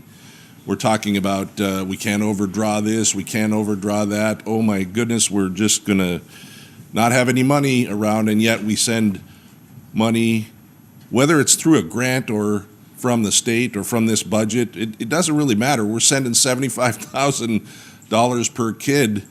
That's enough to employ their parent full-time, and they could just, why don't we just give it to the parent, and the parent could stay home and read to their kids instead of developing a whole big program. I don't disagree necessarily that pre-K is a good program. Read by 9 is a good program. There's lots of good programs out there.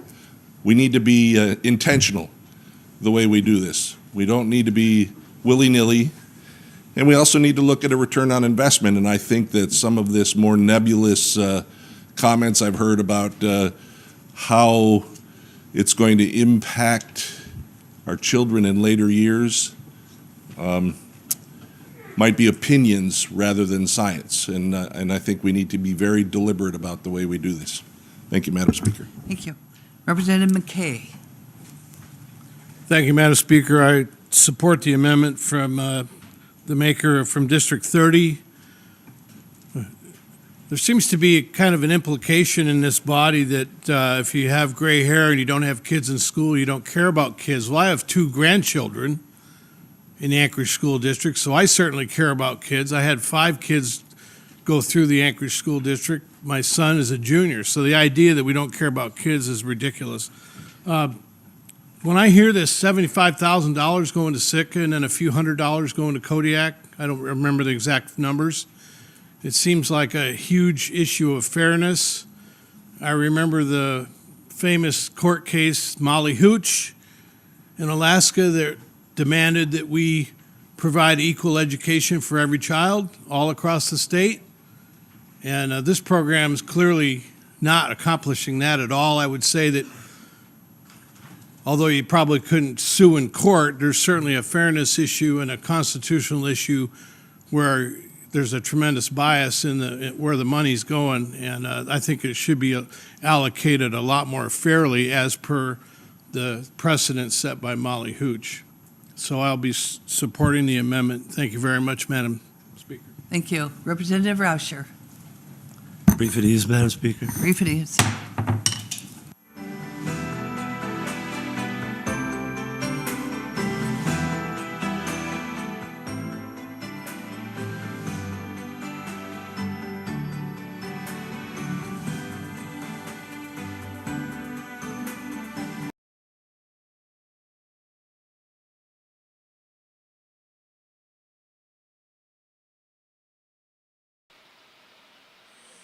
Man, sunshine's making it hard to see anything now. I can't wait to be able to get the new blinds in for the studio here and be able to get a little bit more shifted than being in the corner where I'm at right now. So we're listening, trying to remove additional money that they've added in for pre-education, early education, prior to K through 12. And it's a $2.5 million increase that they had made.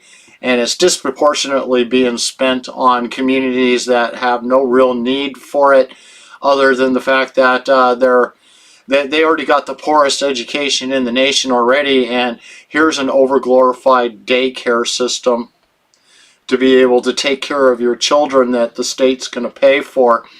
I don't see why this amendment or this one should be stopped. It should be it should pass to remove this money, and it was skipped over yesterday, so this is not something that they heard yesterday, even though it is amendment number 6, and they were well up into the high 20s when they switched to this one.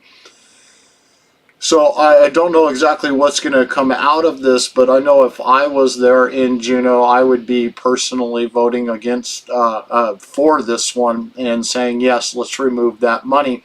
Why are we paying for something that is disproportionately being used throughout the state? It's not benefiting the most populated areas where we have some of the, we've got the worst K through 12 statistics in the nation, and it's because our children are unable to read. They don't know how to count, and they're making claims here, well, these people speak different languages and they got to learn the English now so that they can get an education and be able to be a productive student. Well, why is it that when you look at actual education statistics and you look at the disparities and see like Asians and stuff like that, I'm just kind of throwing it out there.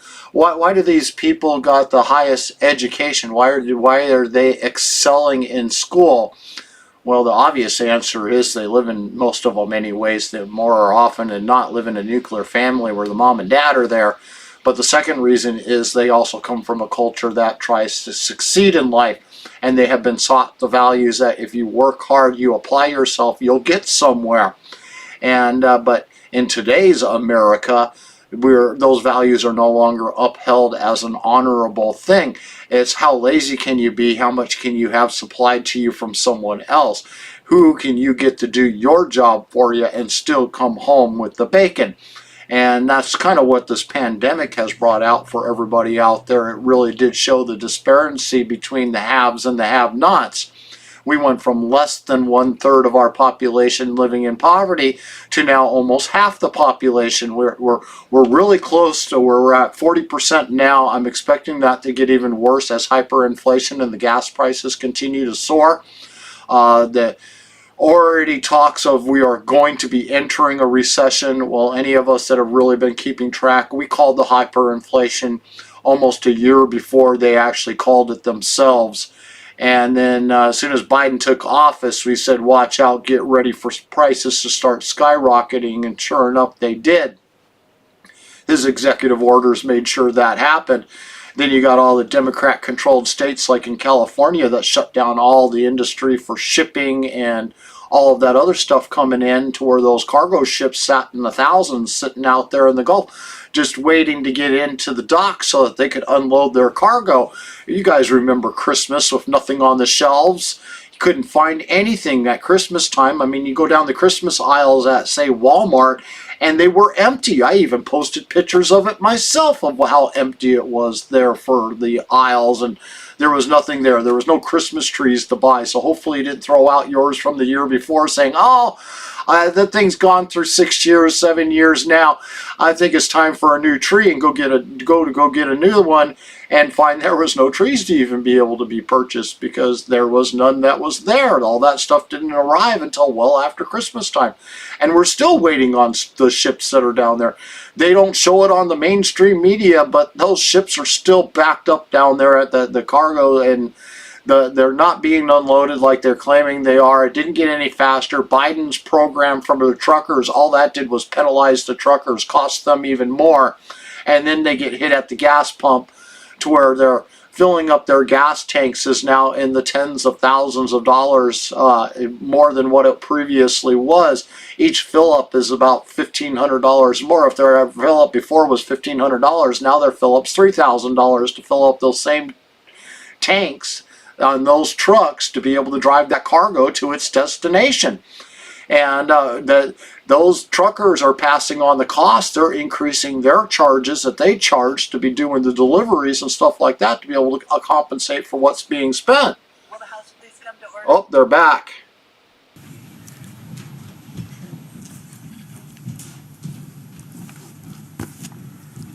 Is there further debate on amendment number 6? Representative McCarty.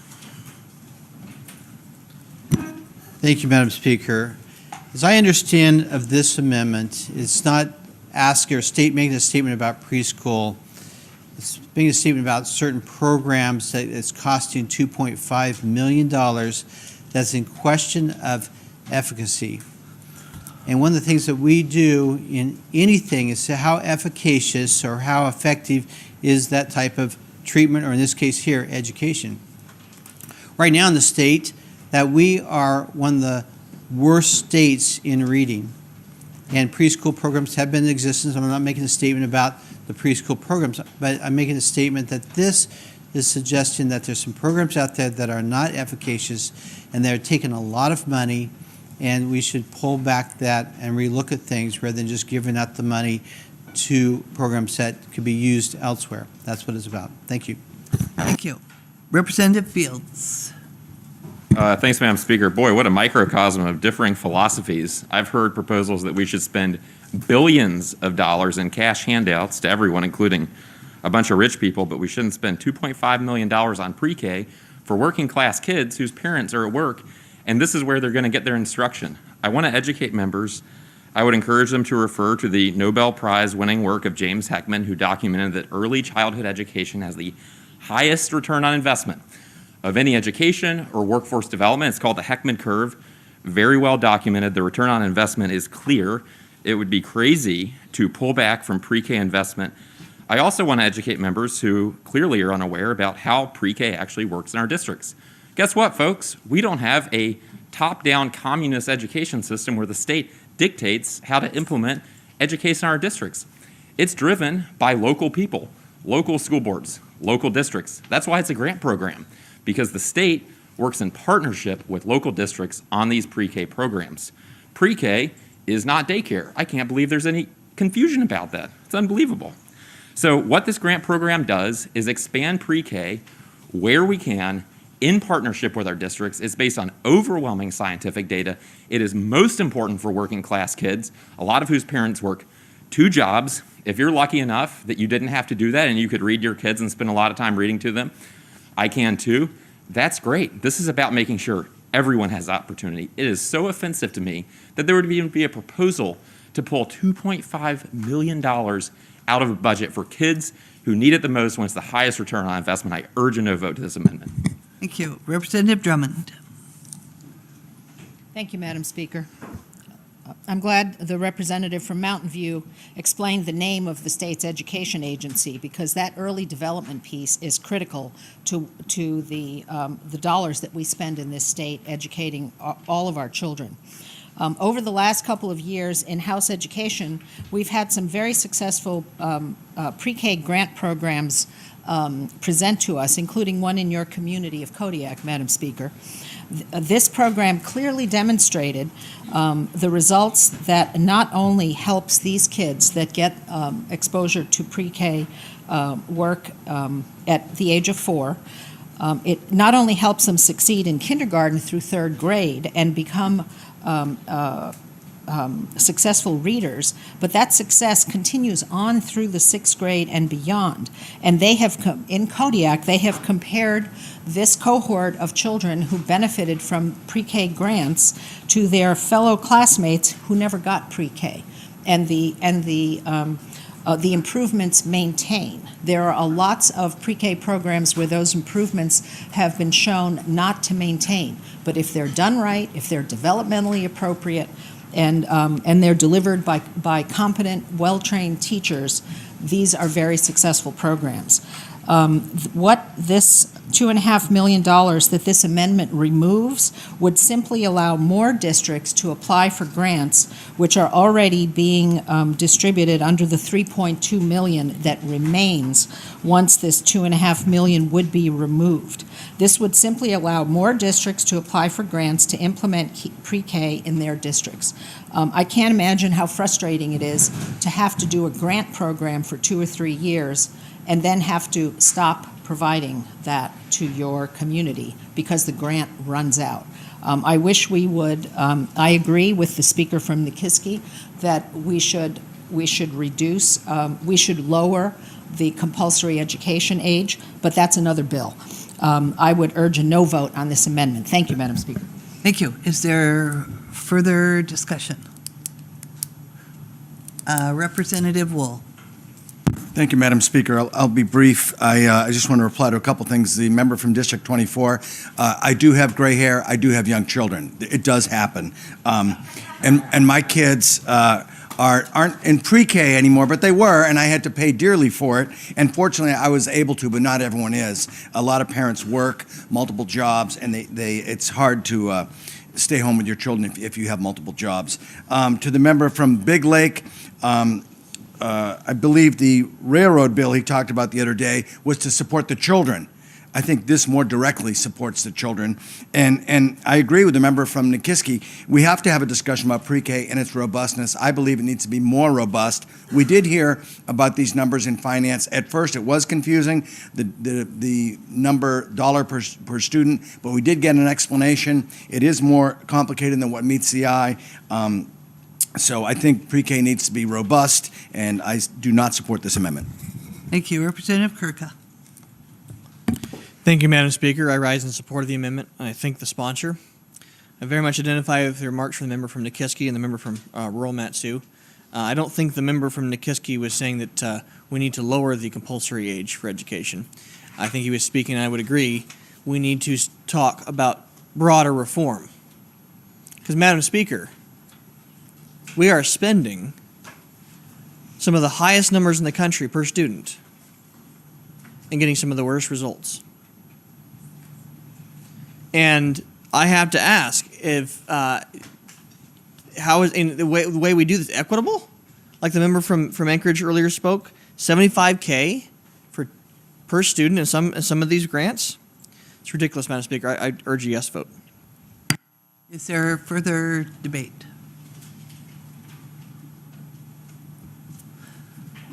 Representative Gillum, in wrap-up.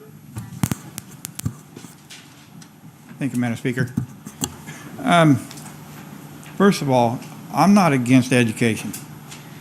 What bothers me about this is we're going to hand out $2.5 million, and we don't even know where it's going to go. So, and as far as the districts, only 17 of them applied. So even though there's more money, if only 17 apply, they got what they asked for. If you look at DEED, they projected a 2% rise in kids in the student enrollment. 2% of the 3.2 is $64,000, not $2.5 million. I could support the $64,000, but I can't support $2.5 million. And the reason I did this amendment was, where's the justification for the $2.5 million? In my own budget, I have to justify spending money. So when I'm spending other people's money, it's a whole lot harder for me to do. So just handing out $2.5 million, I can't do it. And I would like to know where it's going to go. If you can justify it, then I would support it. So that's what this amendment's about. So thank you. I'd appreciate your vote. Thank you. You ready for the question? Question is, shall amendment number 6 to committee substitute for House Bill 281 pass the House? Members may proceed to vote.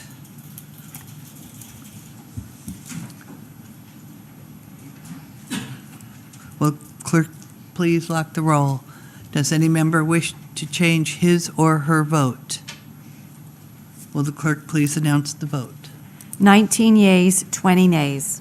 With 19 yeas and 20 nays, amendment number 6 has failed to pass the House. Madam Clerk.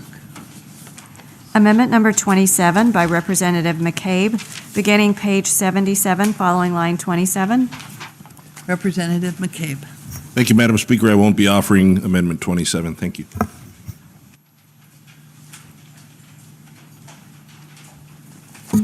Madam Clerk.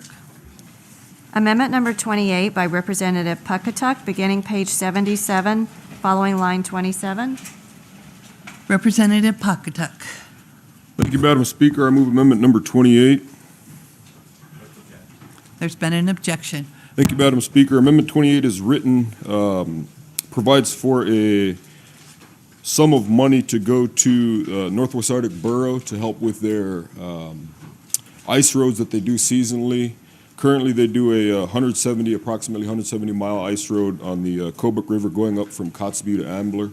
And it allows for residents in the villages along that river, which are Norvik, Kayana, and Ambler, to head downriver to Kotzebue, and if they want to haul, whatever they want to haul from Kotzebue, and what really is the reason for it is to effectuate a lower gas price.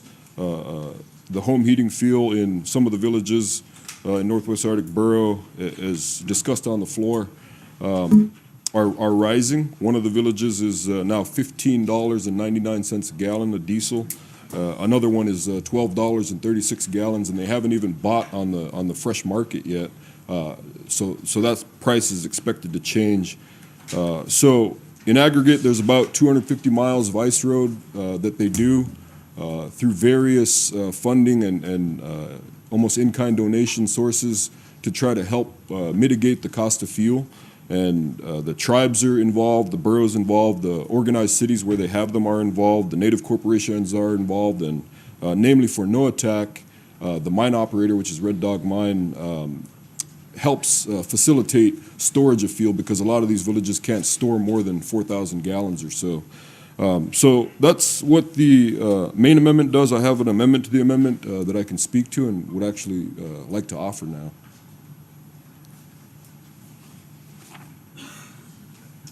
Brief at ease.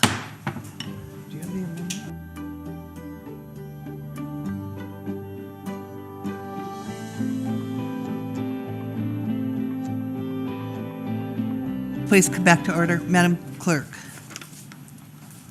Amendment number 1 to amendment number 28 by Representatives Puckatuck, Merrick, and Foster, beginning page 1, line 1 of the amendment. Representative Pawcatuck. Thank you, Madam Speaker. I move amendment number 1 to amendment number 28. And I would actually object myself just to speak to the. Well, no, I thank you. I think it's worthwhile because we went through a bunch of amendments that were changed technically from capital in nature to operating in nature, and I'd like to speak to that a little bit because when I sent in the amendment to get drafted, it came back in the original version, and I didn't think anything of it. But the sensitivity around folks approving capital items in an operating budget makes sense to me. So I looked at a project like an ice road through different lenses. One of the lenses that I have experience with is in the private sector, and you look at a capital expenditure, and usually when you're deciding that, you decide a depreciation and amortization schedule, and we're talking about an ice road that I guess technically you could try to depreciate and amortize over a number of years, but it'll melt away in a number of months. And so when I look at it through the private sector lens, it isn't a capital in nature budget. I got the opportunity to serve on a borough assembly, and we did geobond projects, and those projects had to be capital in nature again. And one of the things that we use in the public sector to judge a expenditure on whether it's capital in nature is the useful life, and then that ties into the debt service schedule. And again, the useful life of this project is just a few years, so I think there's a valid argument that though through a formality it ended up as a technically capital budget item, with this amendment to the amendment, we're making it an operating budget item, which in reality I think is an operating budget item. So that's my defense, Madam Speaker. Thank you. There's been a second objection. Is there further debate on amendment number 1 to amendment 28? Representative McCabe. Thank you, Madam Speaker. If my good colleague from District 40 gets to talk about it, I get to talk about it, so sorry to have to object. Not so sure. Maybe I could make the railroad melt away in a couple months if that's what it takes to get funding for it. Just a little humor there. Point is return on investment. As a body, we need to be looking for return on investment, whether it be from an appropriation, which we are changing to, or from a capital budget. In this particular case, I'm not real sure that just changing a $50,000 hit, whatever it is, to appropriations through sort of a sleight of a hand so that it doesn't fall under the capital budget is a good idea. I think if one capital project's going to be under the capital budget, then another capital project, regardless of whether or not it melts away in 3 or 4 months, needs to be the same, and they all need to be evaluated the same, and we need to figure out what the return on investment is. So I will oppose this amendment and the underlying amendment. Thanks. Thank you. Representative Foster. Yes, thank you, Madam Speaker. I support this amendment. In prior years, we have put ice roads into the operating budget because these ice roads are plowed of snow, and that's similar to what we do with our highways. We plow our highways. Those are operating budgets, appropriations, and therefore, it's maintenance, it's not construction. And so, for that reason, I support this change from capital to operating. We currently have an ice road in the budget right now, and that's how it's been in prior years, and so there's precedent for it. Thank you. Thank you. Representative Kirka. Thank you, Madam Speaker. I concur with the member from District 40. My brother lives in Kotzebue, and I believe the road is actually it's the river system, and they're just plowing it, so it's really a maintenance thing. But so I'll be supporting the amendment to the amendment, but I will be opposing the underlying amendment. As I stated before, any new projects, expenditures, we need to be doing the basics, just paying the PFD first. Is there briefities?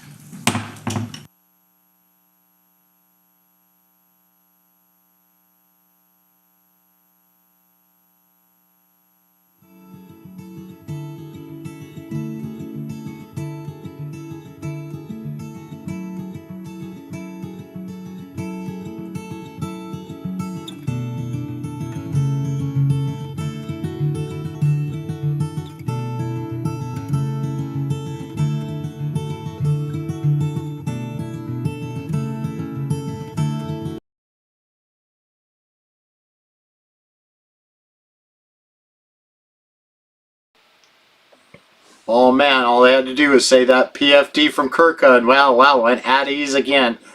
So now Petrovich, Rep Petrovich, I can never say his last name. He wants more money for the ice roads that they build into the rural villages, that supplies like gas supplies and stuff like that, stuff that's harder to get. Have to wait for barges and things like that during the summertime. And then they get a chance, an opportunity, and they just stated it here in a news article that I think was published on public media about the ice roads and the average Joe actually bringing vehicles into Anatuvik Pass, being able to drive their own vehicles there for a change. And the thousands of gallons, tens of thousands of gallons that they bring in of diesel fuel and all that other stuff to keep their places up and running. I'm not for this bill of increasing it.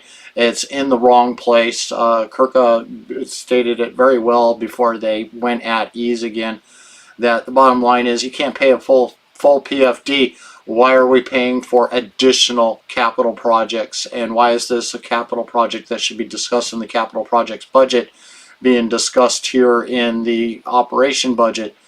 It just is in the wrong place, wrong time, just like they've tried to do with many of the bills. This needs to be stopped just because it's not even in the right place.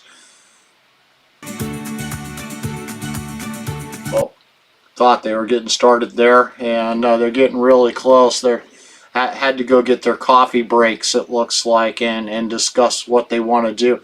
The binding caucus, of course, has once again slipped out of the room, and they're in deep discussions right now trying to decide on how they want to vote on this particular bill, or excuse me, this particular amendment to add more money in to pay for ice roads that melt every year for the rural villages. And I really find it ironic that these villages and stuff where these ice roads are being built don't have to go through environmental studies, environmental impacts, don't have to go through the rigorous mess that we have to go through, and say like the Willow Project for the oil companies building their ice road every year. The federal government stopped them 2 years in a row. Environmentalists have tried to stop them year after year after year. They're constantly being filed lawsuits against those ice roads ever being built. And yet here we can do it because they call it a trail. It's different than a road, so it avoids oversight. Why don't the oil companies just start calling it a trail so that they can be able to get it done every single year and federal government can't stop them like they do?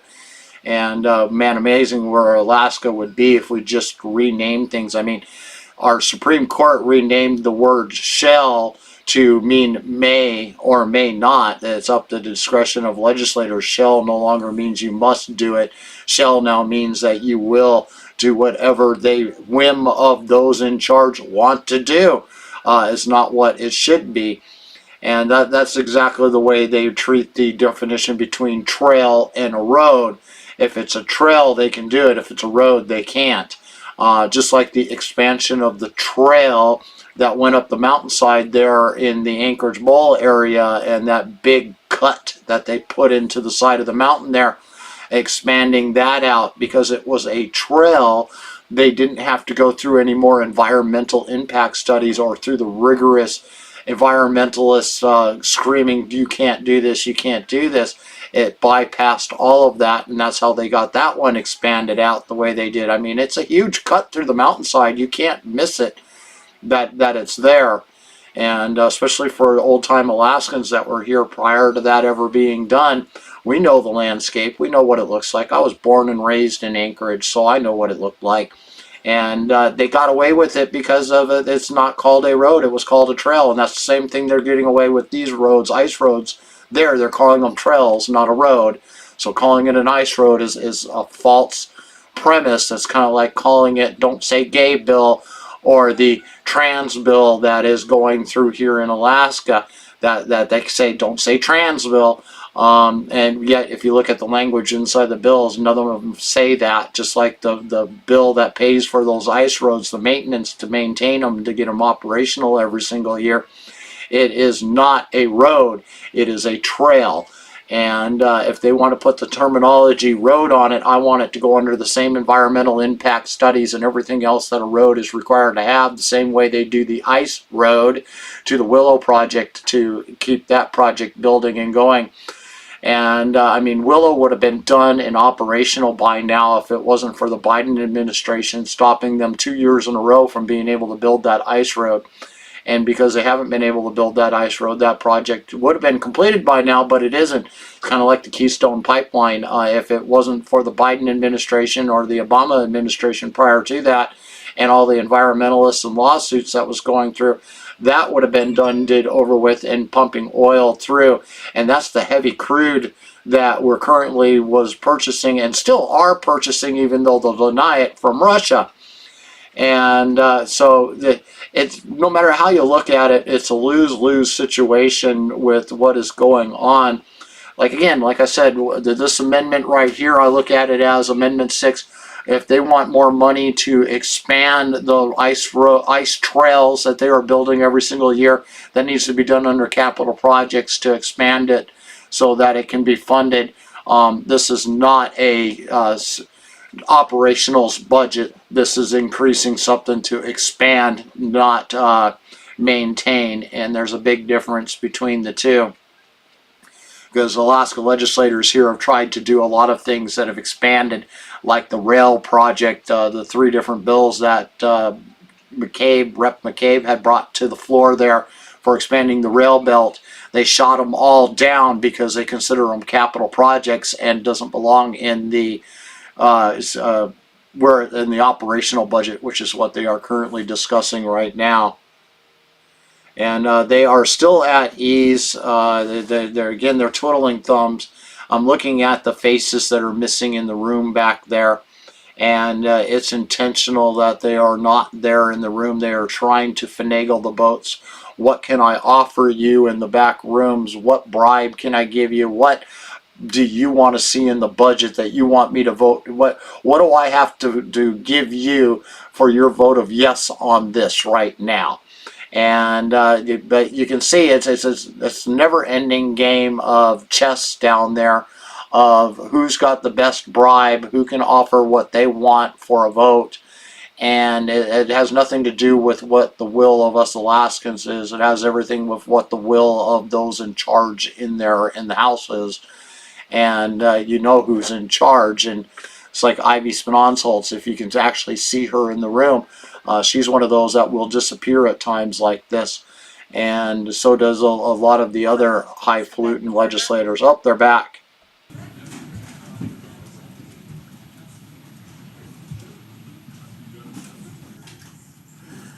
We are on amendment number 1 to amendment number 28. Is there further debate? Seeing none, Representative Pawcatuck, in wrap-up, none?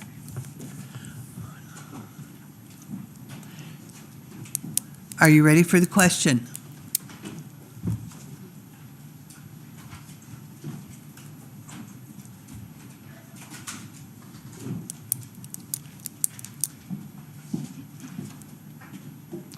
The question is, shall amendment number 1 to amendment number 28 pass the House? Members may proceed to vote.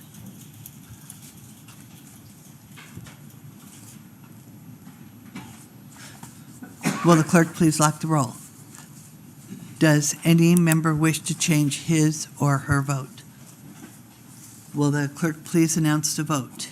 35 yeas, 3 nays. With 35 yeas and 3 nays, amendment number 1 to amendment number 28 has been adopted.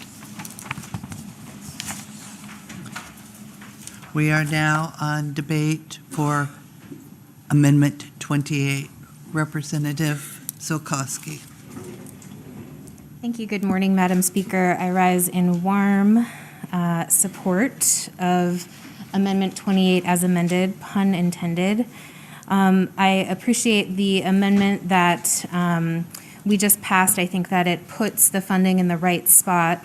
I, as a fellow rural legislator, to my colleague from District 40, we also have an ice road within my region in District 38, the Kuskokwim Ice Road runs about 355 miles from Tuntatuliak to Sleetmute, which connects at least 11,000 people and more than 15 communities in a region spread out roughly the size of the state of Oregon, that really the only reliable mode of transportation year-round is by air, which means there's a significant economic benefit when the opportunity exists to maintain these ice roads in ensuring private companies as well as state and federal agencies are able to haul things like fuel, construction material, heavy equipment between communities, all that might have to be spent in air freight costs or wait until the barge summer season. At least in my region, speaking to the ice road in my region, it is often frequented by state agency vehicles during inclement weather. It provides public and life health safety resources during a time when communities might not otherwise have access to those things. I'd also like to highlight that our senior senator, when she was providing her joint address to the legislature, indicated that through work that she's been doing on the Hill, they've been also able to help ensure that federal infrastructure dollars also support these seasonal ice roads, knowing that there's significant economic benefit in some of the highest cost living areas of this state, as well as ensuring access to important state and federal programs that are already leveraged by existing federal resources. I encourage everyone to vote yes. Thank you. Thank you. Is there further debate on Amendment 28? Representative McCarty. Thank you, Madam Speaker. For the distinguished colleague from 40 who's sharing some things, thinking outside the box of doing some things, and stirred the thought with this in the Ambler mine, and if this is ice road or maintenance of the snow on the river, does that open up Ambler, and this is a question for the presenter, does that open up Ambler mine so we don't have to deal with the feds, but we could just take it down through ice roads in the season thereof? Thanks. Thank you. Representative McCabe. Thank you, Madam Speaker. What's happening here today is amazing. We are spending a bunch of money on this road to benefit a very few people, 11,000 people. That's great. 340 miles, that sounds significant. Big Lake has an ice road. We have many people that live in Big Lake that do not have transportation to their homes in the summertime. They take boats or airplanes. They plow their own road in the wintertime, or they take a snow machine across the lake. We get no state funding for what we call Ice 5, which is a recognized road by the troopers and the cops and everybody else. It has a Representative McCabe, I'm going to ask you to keep your comments to the amendment, please. Okay, I'm contrasting Ice 5 with the with the ice road. So we're talking ice roads. It's all about the ice, Madam Speaker. They all melt in the summertime, right? So my point is why are we spending money for one ice road that melts in 3 months as a state, and we're not spending money for everyone's ice road in the summer? So it's a little bit difficult for me to understand the sort of disparate treatment of a certain class of people in this state versus another class of people in this state. So I think I'll be a no on this. My colleague from 40 offered a great amendment. I understand that. I know there is other state money spent for other ice roads. It's frustrating. Thank you. Thank you. Brief at ease.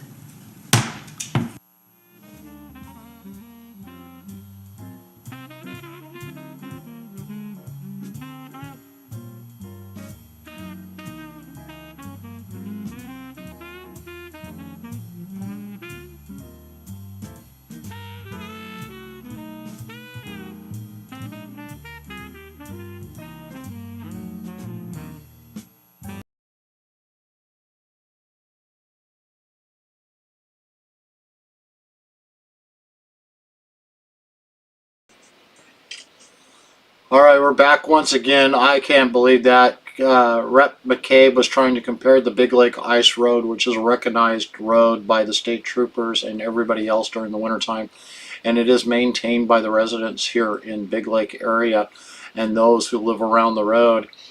And it is a lengthy road in its own, and not one dime is spent by the state to maintain this ice road every single year.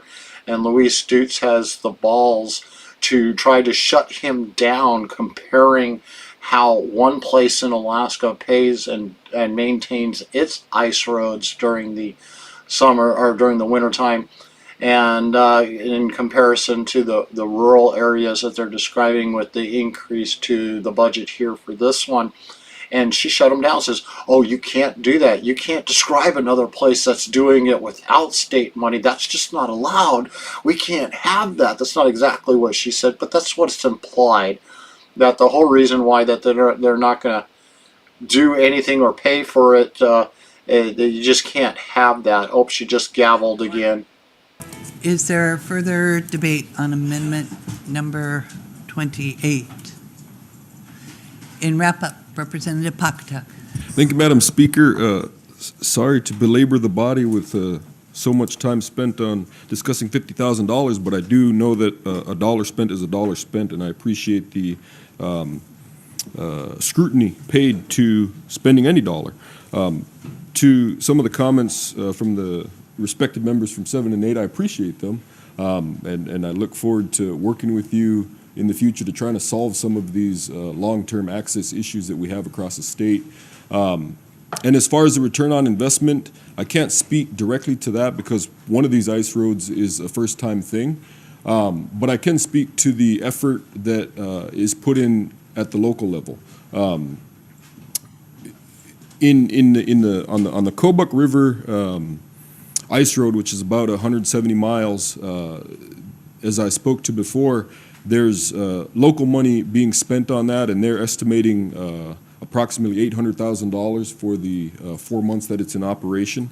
And so the new road that they're going to start trying to do now is Kotzebue to Noatak. It's on a different river, and that's estimated for the 4 months to be about $400,000. So in aggregate, anywhere from $800 to $1.2 million. $50,000 is a small gesture from the state, in my opinion, that we'd like to help. The discussions that I had with the folks that asked for this, for help, they didn't ask to subsidize my fuel. They didn't ask for some of these other things. They just said, can we get help with the project that we're going to do already? Again, it's a small gesture of support for a project that's happening. There was a discussion about Ambler mine access. I think if the member from, I believe it's 13, wanted to drop an amendment, I wouldn't be opposed to it necessarily, but I think that's a bigger discussion that needs to be had. It's a general understanding that our permanent infrastructure, our roads don't happen without the support of resource development aspect, and that gives you that return on investment. I appreciate the comments from the member from 38, and I don't necessarily urge a yes vote. I just urge you to vote however you want to vote, and I appreciate it. Thank you, Madam Speaker. Thank you. Are you ready? Brief it is.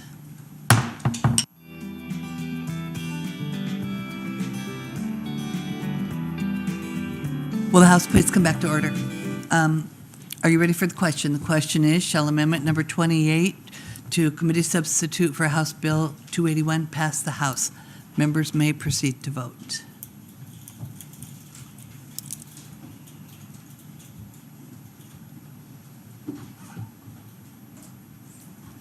Will the clerk please lock the roll?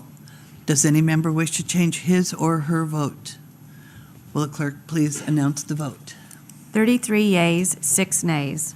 With 33 yeas and 6 nays, amendment number 28 has been adopted. Madam Clerk. Amendment number 29 by Representatives Eastman and Kirka, beginning page 17, line 18. Representative Eastman. Thank you. I move Amendment 29.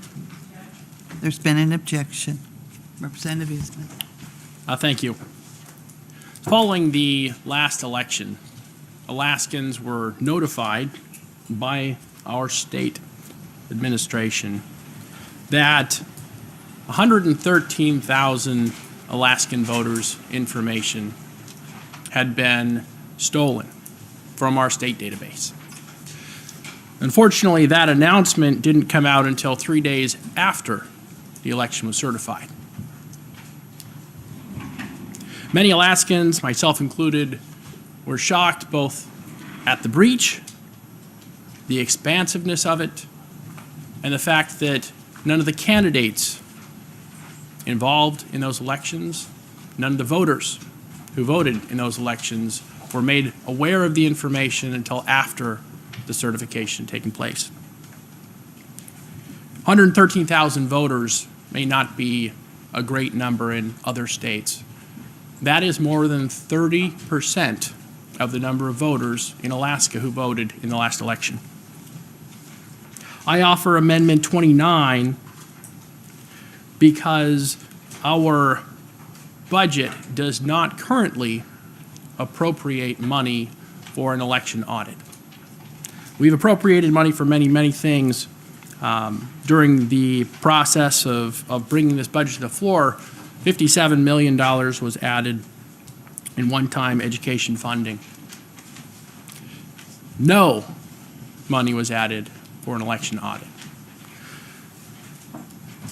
I, through this amendment, am reducing that $57 million to $50 million and taking that $7 million and sending that to the Office of the Lieutenant Governor so that the Lieutenant Governor's office can oversee a comprehensive and independent forensic audit of both the 2020 and 2022 elections here in Alaska.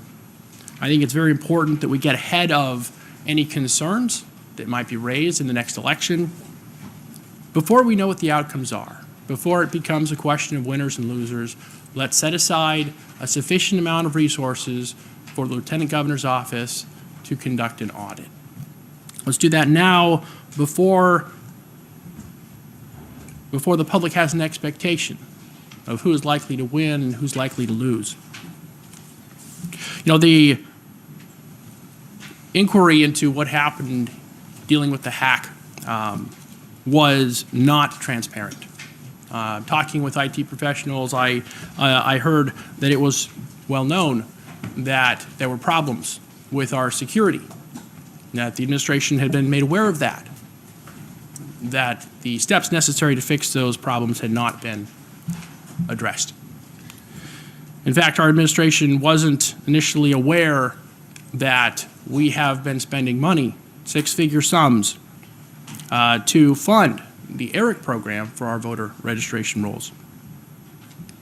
There's a lot more that can be said, but I ask member support to set aside this money. Thank you. Representative McCabe.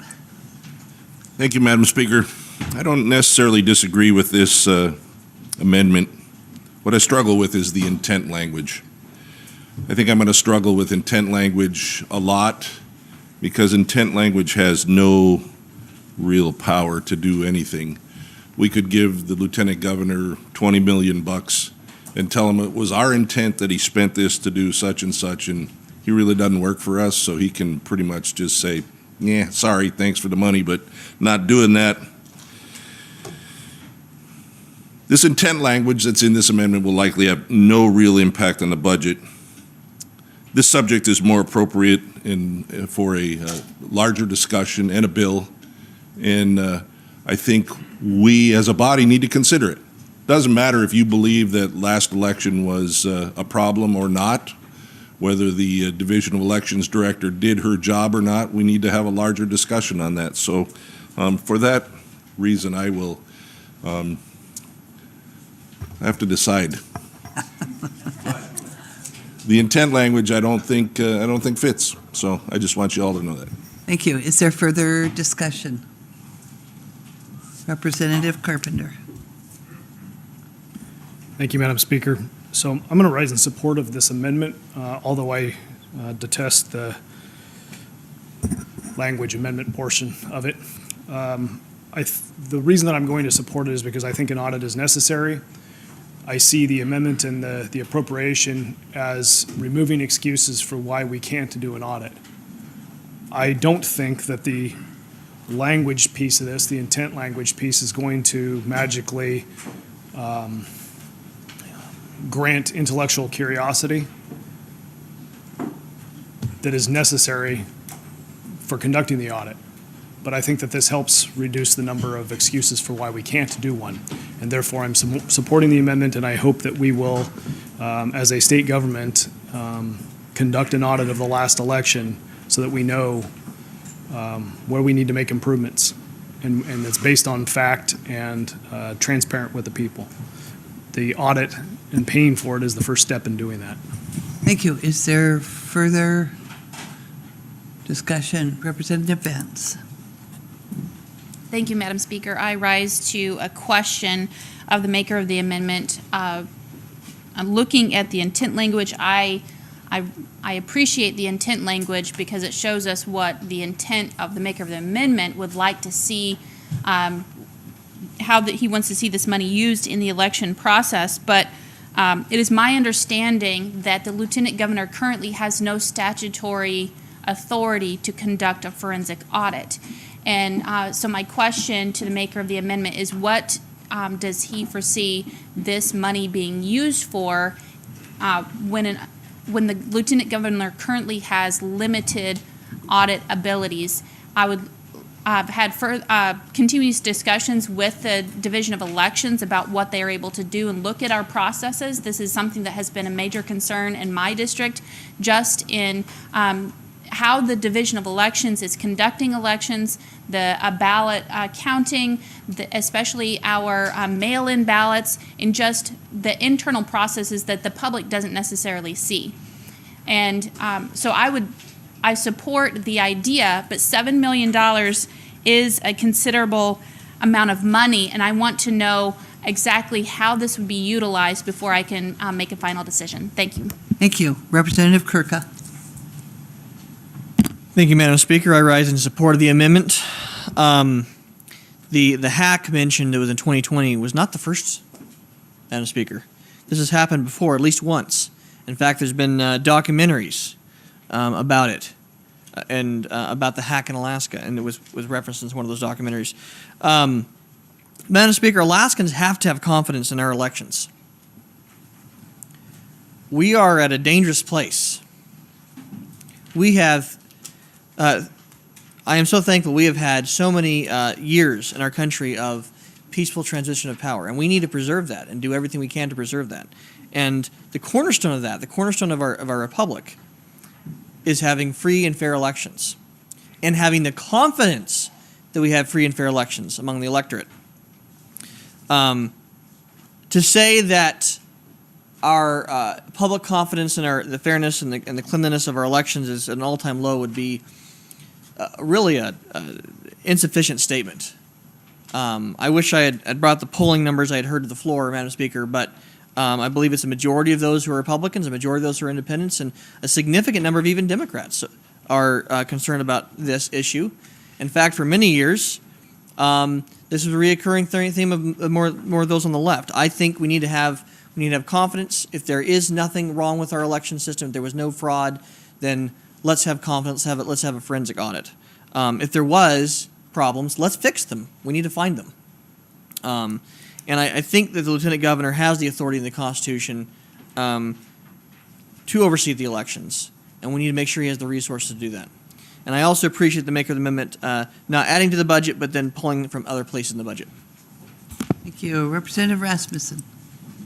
Thank you, Madam Speaker. I want to commend the administration, the Lieutenant Governor, and the Division of Elections for following all of our state laws and federal laws pertaining to elections and overseeing those elections.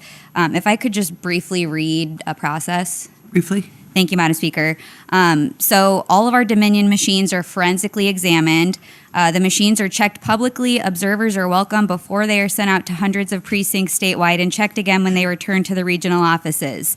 I am not aware of a sufficient definition of forensically examined, but this is following the standard procedures, basically. None of the machines are accessed on the internet. They're not on Wi-Fi. They're kept in a locked room when they're not in service and are not hooked up to the internet. So I do believe that some of the rhetoric surrounding the elections may be coming from an an awareness of the process, a lack of awareness. And as the previous speaker from Homer stated, we're lacking the statutory authority to even implement an audit with this $7 million. Lastly, I would just like to remind the members of this body, we were all elected through the last election, and so hopefully it wasn't fraudulent, because we might not be here if it was. Thank you, Madam Speaker. Thank you. Representative Foster. Thank you, Madam Speaker. I just want to ditto the comments that were previously just made. I also want to rise to oppose this amendment. In finance, we appropriated $5 million in our budget for FY23 for elections, just kind of the standard amount. We also added another $4.3 million in a supplemental appropriation for FY22, and of that amount, $1 million of that is for election security. But Madam Speaker, in finance, at no time were we told that the 2020 and the 2022 elections were ridden with problems. There were no questions that were brought before us. It wasn't an issue that was contested. We were not told that more resources were needed to conduct any audits, and for that reason, I will be opposing this amendment. Thank you. Is there further debate? Representative Prox. Thank you, Madam Speaker. I too rise in opposition to this amendment. As was previously pointed out, there is in fact no statutory authority to do a forensic audit. I was surprised at some of the election results. I spent actually quite a bit of time a couple years ago looking into it, observing the handling process, talking to the election workers, reading through the statutes that are in place, the regulations that are in place. There is an opportunity at every step of the way for the public to look over the shoulder, if you will, of the election workers, from taking the machines out of the box to putting the ballots away when everything is completed. And we can't spend enough money to assure some doubt when we don't take the time, and it is up to us as people that are interested in this to keep track of the elections as the process is moving forward, instead of casting suspicions on it when everything is all done. We wish we could, we cannot. We have to take responsibility upon ourselves to follow the process if we think there is any doubt, and just participate. There's no other way. So this, I can appreciate the intent. There was a lot of folks in District 3 that were suspicious of the election results. I just didn't find any evidence of it, and I think it is up to us to ensure an election integrity. Thank you. Thank you. Representative Tarr. Thank you, Madam Speaker. Appreciate the comments of the prior speaker and the member from District 22. Just quickly want to add 3 things, because for any of the listening public, it is really important that they can have trust in our elections. We also require a paper trail of our election results. Following the election, we require that they do a spot check of a precinct in each district. And then we've previously already had an audit done for the 2020 election that confirmed those results, confirmed there was nothing fraudulent. So we really need to move on. Thank you. Is there further debate? Representative Josephson.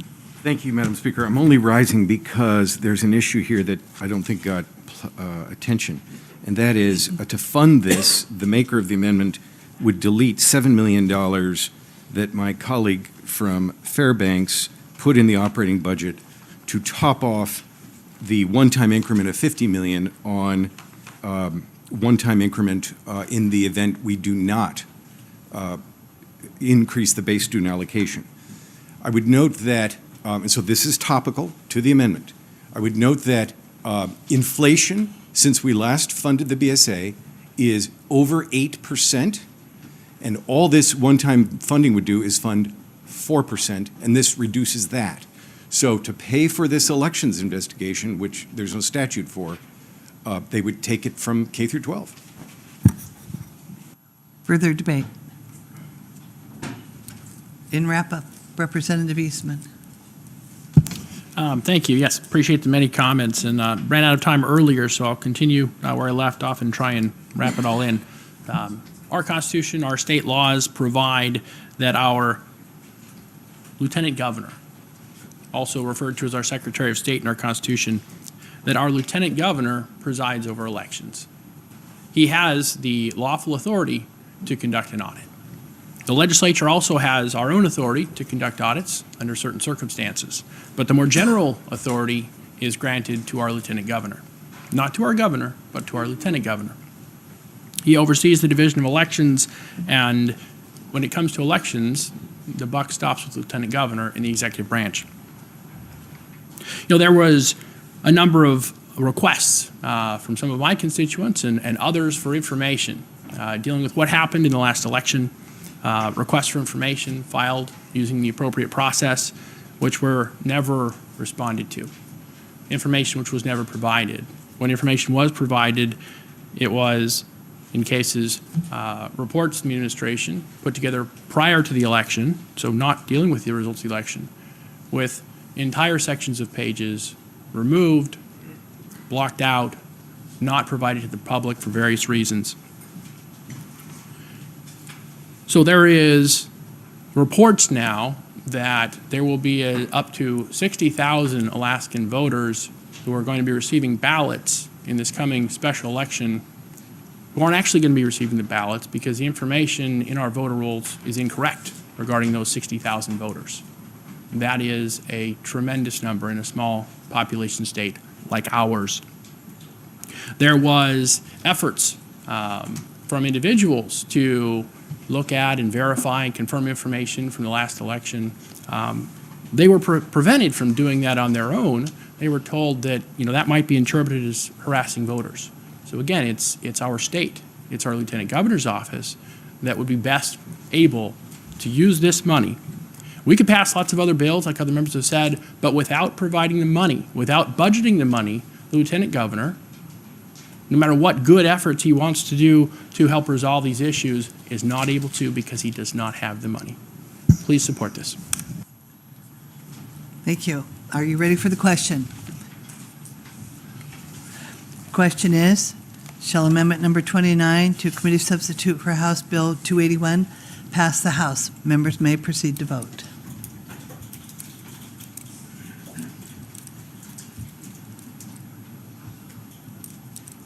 Will the clerk please lock the roll? Does any member wish to change his or her vote? Will the clerk please announce the vote? 9 yeas, 30 nays.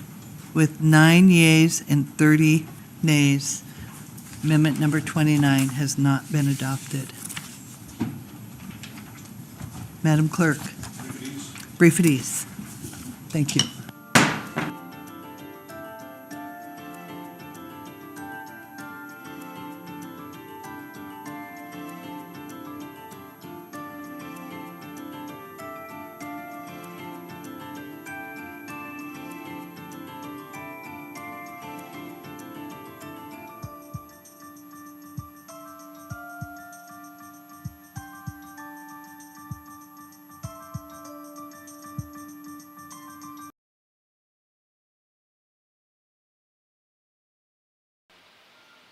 Wow, can you believe that? 9 whole votes, not 9 people that voted for that last bill. Carpenter, Eastman, Johnson, Kirka, McCabe, McKay, Rauscher, and Tilton.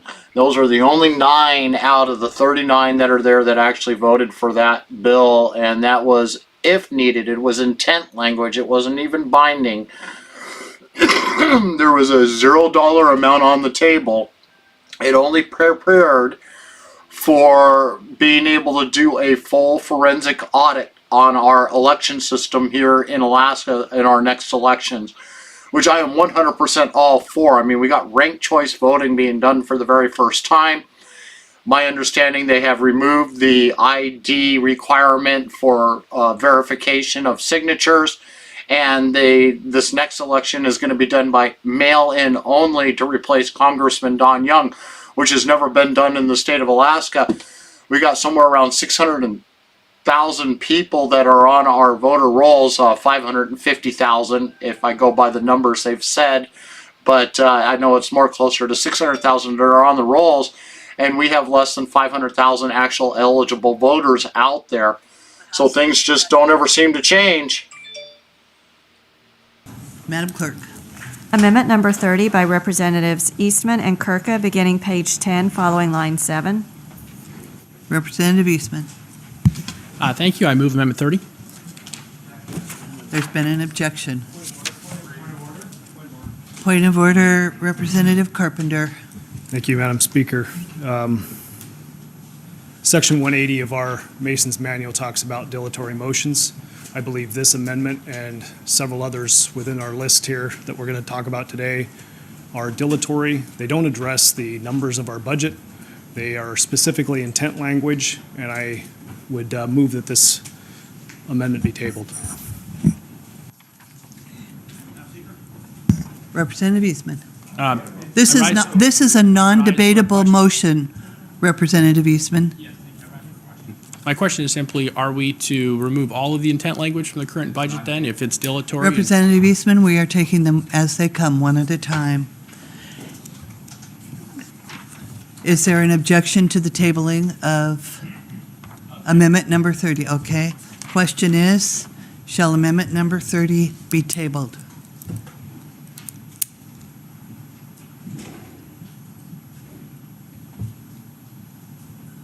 The question is, shall amendment number 30 to House Bill 281 be tabled? Members may proceed to vote.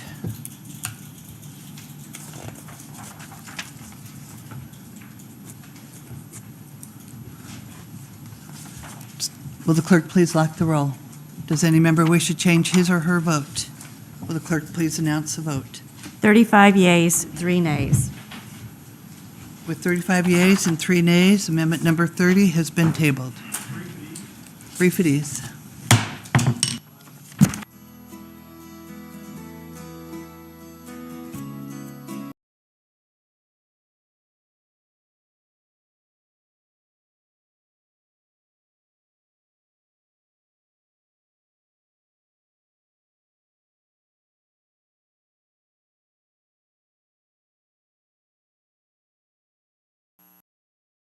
Will the House please come back to order? Madam Clerk. Amendment number 31 by Representative Eastman, beginning page 77, line 28. Representative Eastman. Thank you, Madam Speaker. I move Amendment 31. There's been an objection. I move and ask unanimous consent that we table Amendment 31. Hearing no objection, amendment number 31 has been tabled. Madam Clerk.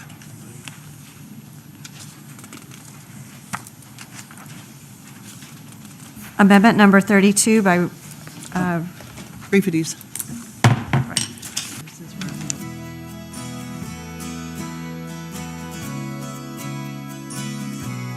At ease.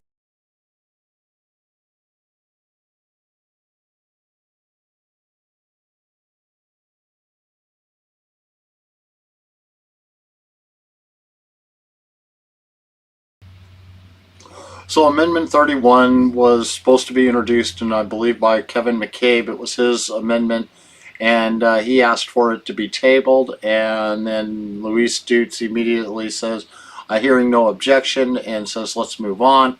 I hear an objection being shouted out. I swear it was Eastman whose voice I heard, and then immediately after that, they go to an at ease. I believe it's because they were not, either they didn't acknowledge the objection that was thrown out there, and that's what it looks like it was, because there's Eastman leaving the front area there. And, yeah, no, trying to completely bypass the process, it looks like, once again, trying to jump the gun, didn't even give a chance for anybody to object, didn't even ask the question as she was gaveling and moving on to the next one, assuming nobody would. I personally agree with Eastman on everything needs to have a vote. Everybody needs to see those names lighting up of agreeing with tabling something, even though we don't even know what the amendment was. At least I don't anyways. So kind of interesting here watching what they got going on down in Juneau. Just continue to keep playing these games. right off the gate today, they brought back out amendment number 1, a full statutory PFD. And once again, it was voted down inside of Juneau. And they said, nope, nope, nope, we're just not going to allow that to happen there. Oops. Get rid of that noise going on there. And just to give you an idea, with the revote today for amendment number 1, it was 18 to 21. Johnson was missing from the vote, so she wasn't there to give a yes vote, which would have been making it 19 to 21, much better than the day before for the statutory PFD. But again, it's the same folks, and I like to throw out Kaufman out there under the bus. He voted for it, against it. Tar, Stutes, and the list is just endless. Bonanz-Holtz, Tuck, Clayman, all of these folks, they all think that the permanent fund dividend belongs to them in the special interest, and the 21 that voted no on that, they're all part of the illegal binding caucus, and their votes will never change. That's why you'll never see enough votes to pass it, because they are in lockstep to be a no matter what. They will never, ever, ever go against what the caucus has told them when it has to do with the permanent fund dividend. That's why you'll never see a vote come out of the House that will show anything else but that reduced PFD. Or last year, they didn't even put a PFD into the budget. They just passed it on to the Senate without it. And the Senate came back with theirs and got into the joint committee, and of course it was stripped right back down to what Imhoff and Stedman and Click Bishop and whoever else was in there. I think it was Merrick and Bonanz-Holtz, whoever was in that specialized committee that meets between the both House and the Senate at the very end to consolidate the bills. And of course, it's just the same people that are in control of both the finance and in both the Senate and the House. The finance committees are the ones who make up the budget. They're the ones who decide who is going to get paid every single year. And they're made up of pretty much the exact same people that has been there for an extremely long time. Some of them you might say decades, years, definitely during the last 6 years. I mean, Merrick was a new add-in to the House Finance, and that was for her to join the coalition. They had to give that to her. And she wanted that position because she represents the unions, and she's bought and paid for by the union. So Kelly Merrick wanted to make sure that she was on the committee that dells out all of the money, because the finance is the only folks down there in Juneau, in both the House and Senate, that decide where that money is going to be spent. They control the appropriations. They control the purse strings. They're the ones that have the final say of what is being debated on the floor here today.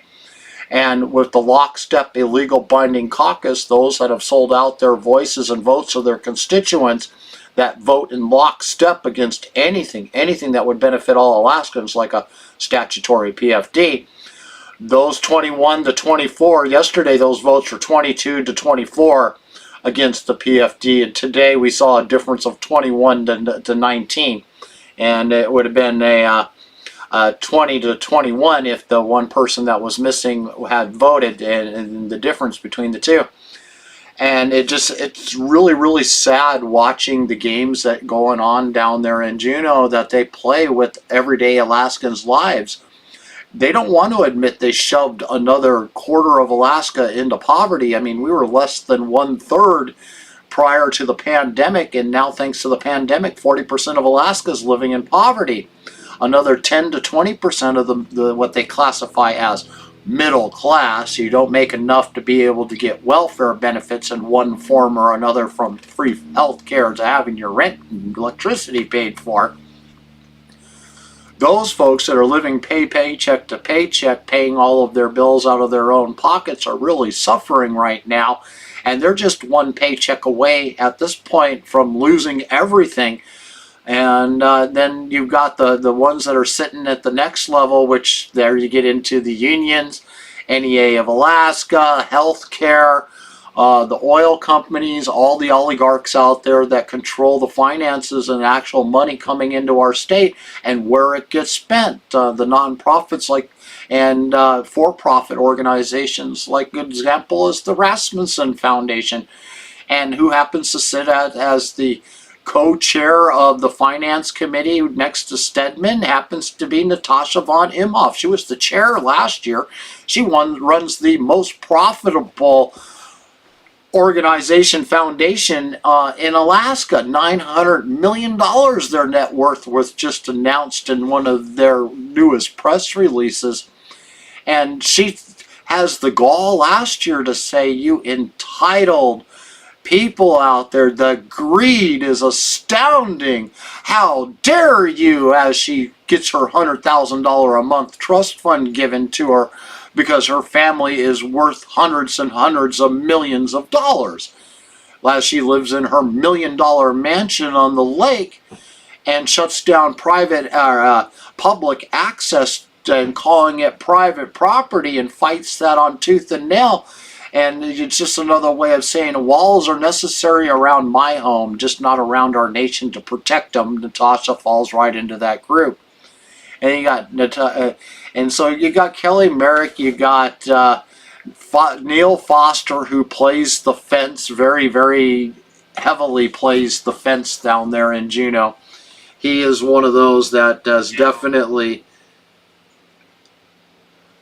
He falls in that line. Give me just a second here. I'm trying to pull up a picture real quick so that I can throw out some names out there while we're in this long, lengthy at ease. All right, the Finance Committee in the House is Neil Foster, Rep. Kelly Merrick, Dan Ortiz, Adam Wall, Bryce Edgman, Andy Josephson, Sarah Rasmuson, Steve Thompson, and Bart LeBon.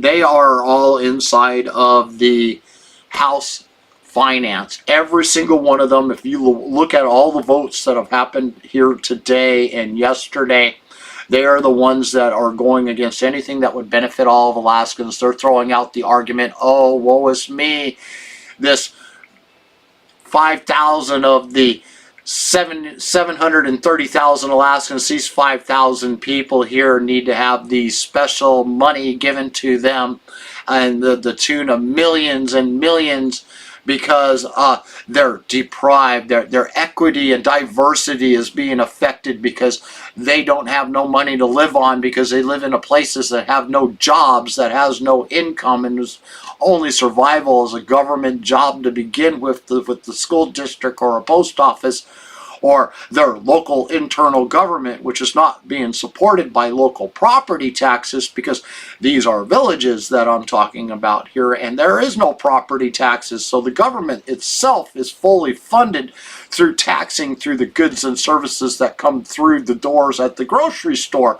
which is about the only private business that's there.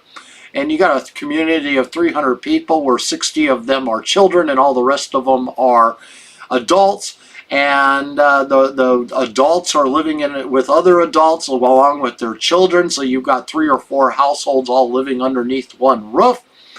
Since there is no income, there's no jobs, they qualify for all of the social welfare programs that we have set up here in the state of Alaska.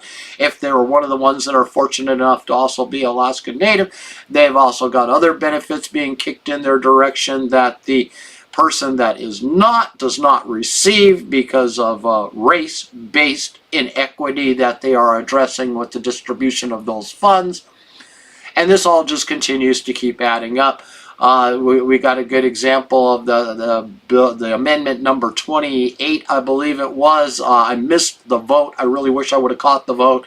And that was for the ice roads that are built between the villages during the winter time. There was one that just made the news here the other day to Anatupic Pass for the first time in history. Locals actually got to drive their own vehicles on the ice roads into Anatupic Pass. So it was a big milestone for them. But all of this money that they received to be able to build this, some of it was local. Most of it is being provided by the state to be able to maintain these ice roads during the winter. And here we are, this legislator that lives out in these areas, he's advocating for more money to come out of the general fund to build new roads. It isn't existing roads or maintain the roads, the ice roads that they have. And I like the fact the way they called them ice roads, or it's in reality, if you look at what's in the bill, It's trails. It's not roads, because if you say roads, then you get into environmental issues that they just don't want to be dealing with. That's how they get away with building these every single year without the environmentalists screaming at them and without having the federal government saying you can't build this road. But unlike Willow Project in the North Slope, the oil project up there, they've been needing to build an ice road the last 2 years to get supplies and goods going into their government there. Or excuse me, they've needed the money, the roads, the ice roads to be built there in Willow, so the Willow project, so that they could get their goods and services that they need to continue to build that platform to pump that oil out of the ground to get it put into our pipeline. And 2 years in a row, the Biden administration has shut that down. They shut down any ability to be able to build any ice roads. And then when they finally released it, of course, it was at the tail end of the season when they can no longer build an ice road to get up there. So 2 years, they found themselves stalled and not being able to continue on that project, other than what they've been able to fly in to continue getting that project moving along. But at this point, it should have been done.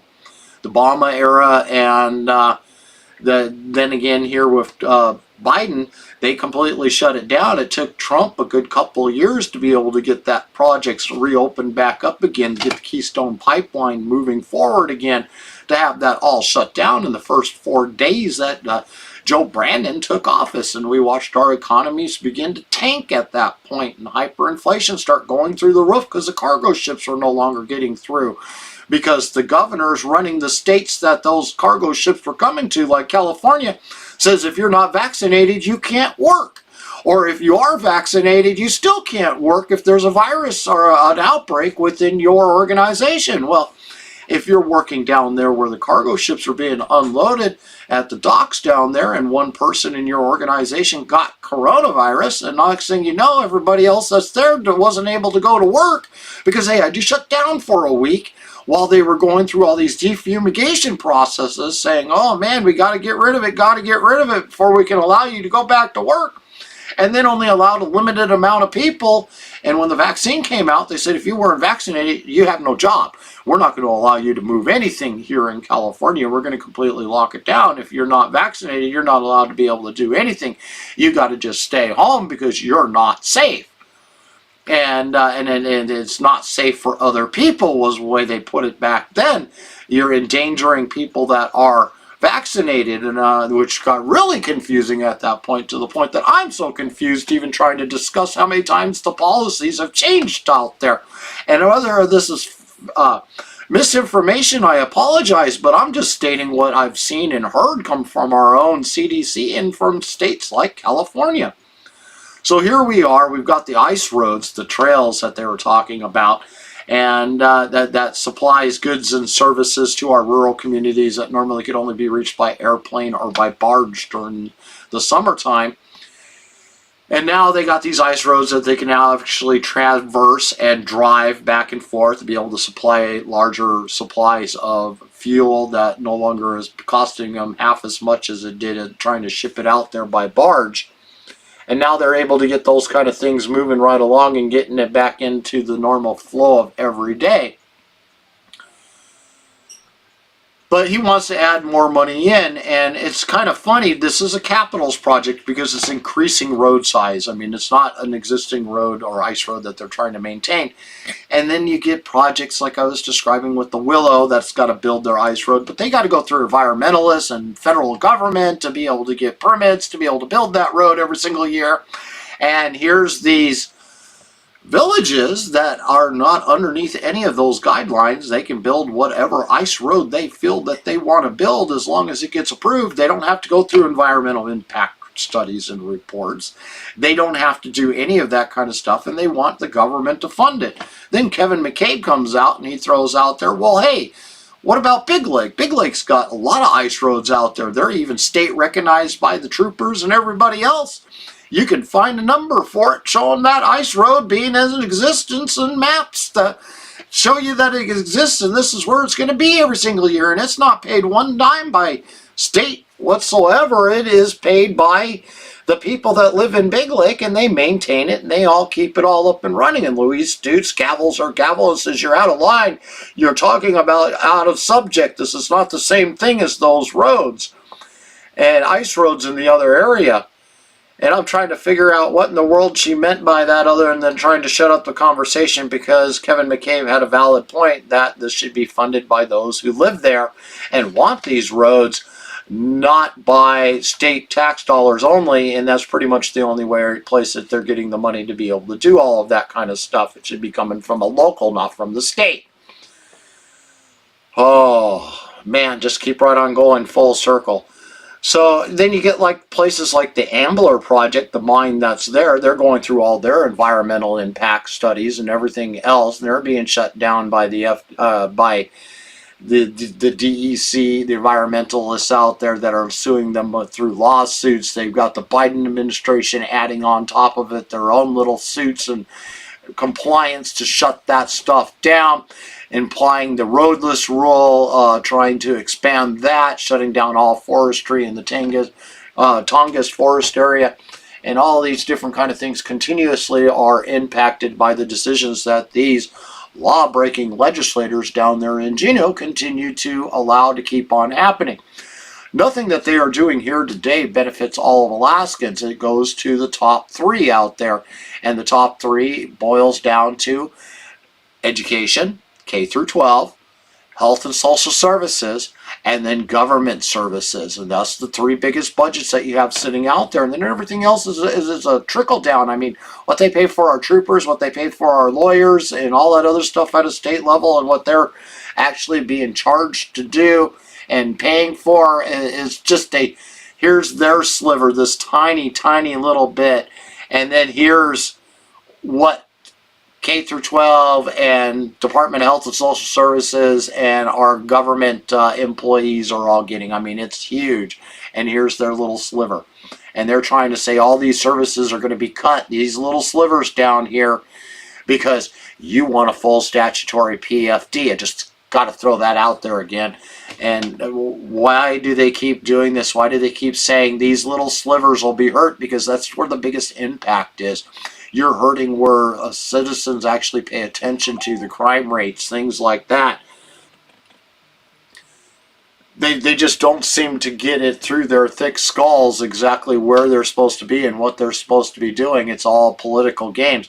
Just like right now, we've been at ease forever waiting for this next bill to get, or next amendment to be going through. And why are we waiting? Because if you look at the people that are missing from the room, they're the same ones that are in control of the binding caucus, and they're back there deliberating how they want to vote. What's the direction they want to vote? Oh, finally.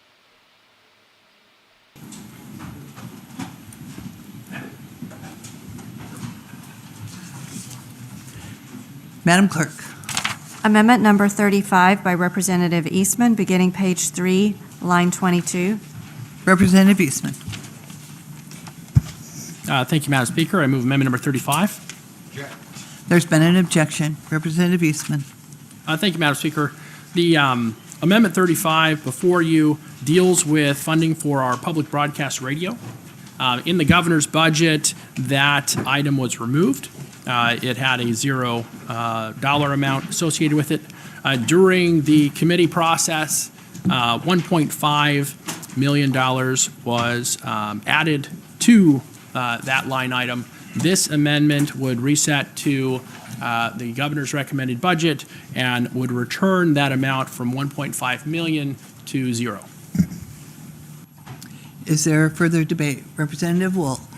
Thank you, Madam Speaker. I co-chaired the subcommittee for Department of Administration that had this amendment to add $1.5 million to public broadcasting radio. Public broadcasting radio, if you go back to 2015, had a budget, a state UGF contribution of $3.3 million, went down to $2.7, $2 million for the next 3 years, and the last 3 years it's gotten 0. So we felt it had been entered into the budget previously, but vetoed. This was another attempt to get some money back to public broadcasting radio, and the stations agreed with this $1.5 million. They made an agreement that the larger The stations in larger cities such as Anchorage and Fairbanks would not take any of this money. They have a bigger donor base. This is for communities 20,000 or less. Many communities depend on public radio as sometimes their only source of radio in that community. It provides news and safety information and community-related information. It is very important to these communities. I oppose the amendment. I want the $1.5 million to stay in public radio. Thank you. Thank you. Is there further discussion? Representative Clayman. I thought we had been on Amendment 32, which was where we had been on our sequential order, and then I understand the representative moved Amendment 35. Are we actually on 35 or 32 at this point? We are on Amendment 35, Representative Clayman. Thank you. Is there further? Representative McCabe. Thank you, Madam Speaker. I support this amendment, mostly because, we in this body can't be political necessarily. We can't use our state employees for political purposes, such as campaigning. And I am afraid, and if you look at all of the data that comes from NPR, that it has become political. It's very biased, and I'm afraid that we are contributing, we are doing what we said we wouldn't do. We are contributing state dollars and state effort to a political entity. If the NPR people can somehow find their way to be non-political and not offer political programming, or at least offer both sides of the spectrum, which they don't currently, I would be in favor of funding them. But because they are so political, I will be in favor of this amendment. Thank you. Thank you. Representative Kirka. Thank you, Madam Speaker. I rise in support of the amendment. The previous speaker stole some of my thunder, so I'll be quick. I think this is a free speech issue. If the government's engaging in speech with tax dollars, then we have a free speech problem, Madam Speaker. And I have great problem with telling the electorate that we can't fund the full PFD because there's more important things like public radio and television to fund. Thank you. Is there further discussion? In wrap-up, Representative Eastman. Thank you, Madam Speaker. Just to recap, this is resetting our current budget to what was requested in the governor's budget. I believe that is prudent given our fiscal constraints. Certainly, we've already established there are other important priorities like full dividends that we don't have the money for. We should not be adding this $1.5 million to public radio at this time. Thank you. Are you ready for the question?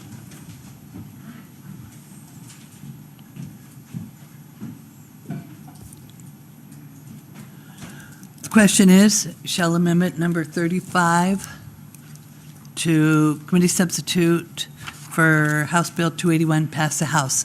Members may proceed to vote.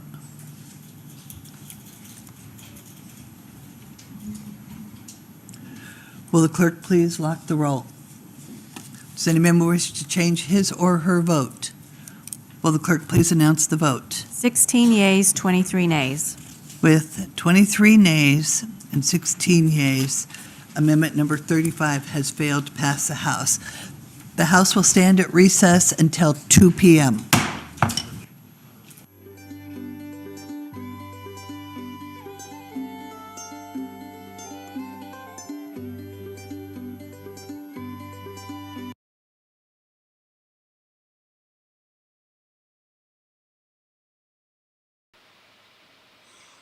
All right, thank you all for tuning in here today. I am so happy that you could join us and be with us. I am going to do my best to try to get this all back up and running again at 2 o'clock when they go restart. And hopefully I will be able to get that done. And, oh man, screwing things up all over the place here. And so thank you again, once again, for tuning in for today. not too much heated action on the table or on the floor. It was very obvious where they all stood at and what they wanted to do, and where their plans were at with the budget once again today. The very last one, which was amendment number 35, that one was for radio and for public broadcasting and stuff like that. It was another budget increase from them.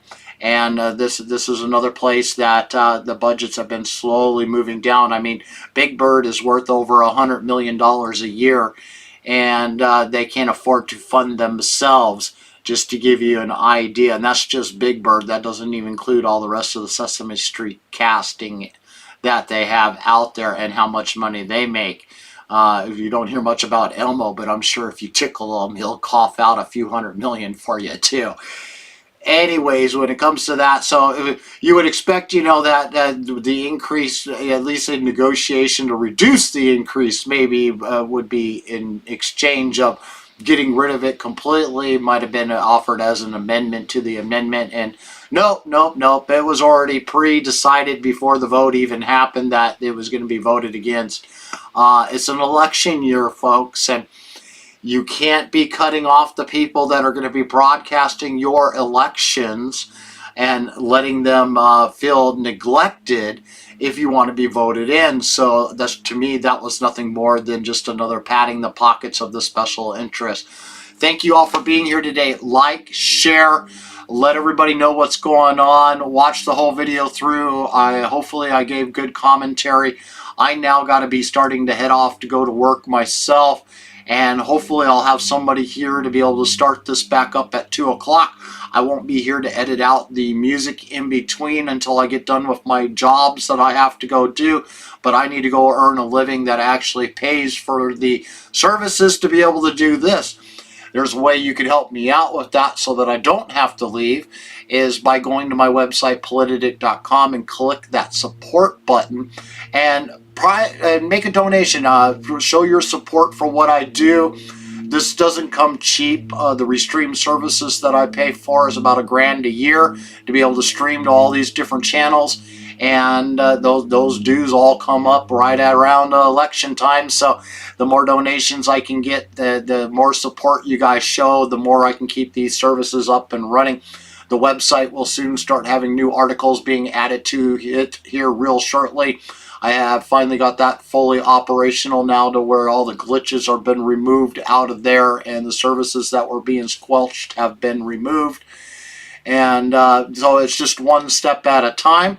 You can find these videos on Twitter, YouTube, Facebook at both Politidic and Politidic Unfiltered. For Facebook, I do recommend subscribing yourself to both Politidic and Politidic Unfiltered, because it helps solve the problem of their shadow banning of Politidic all on their own.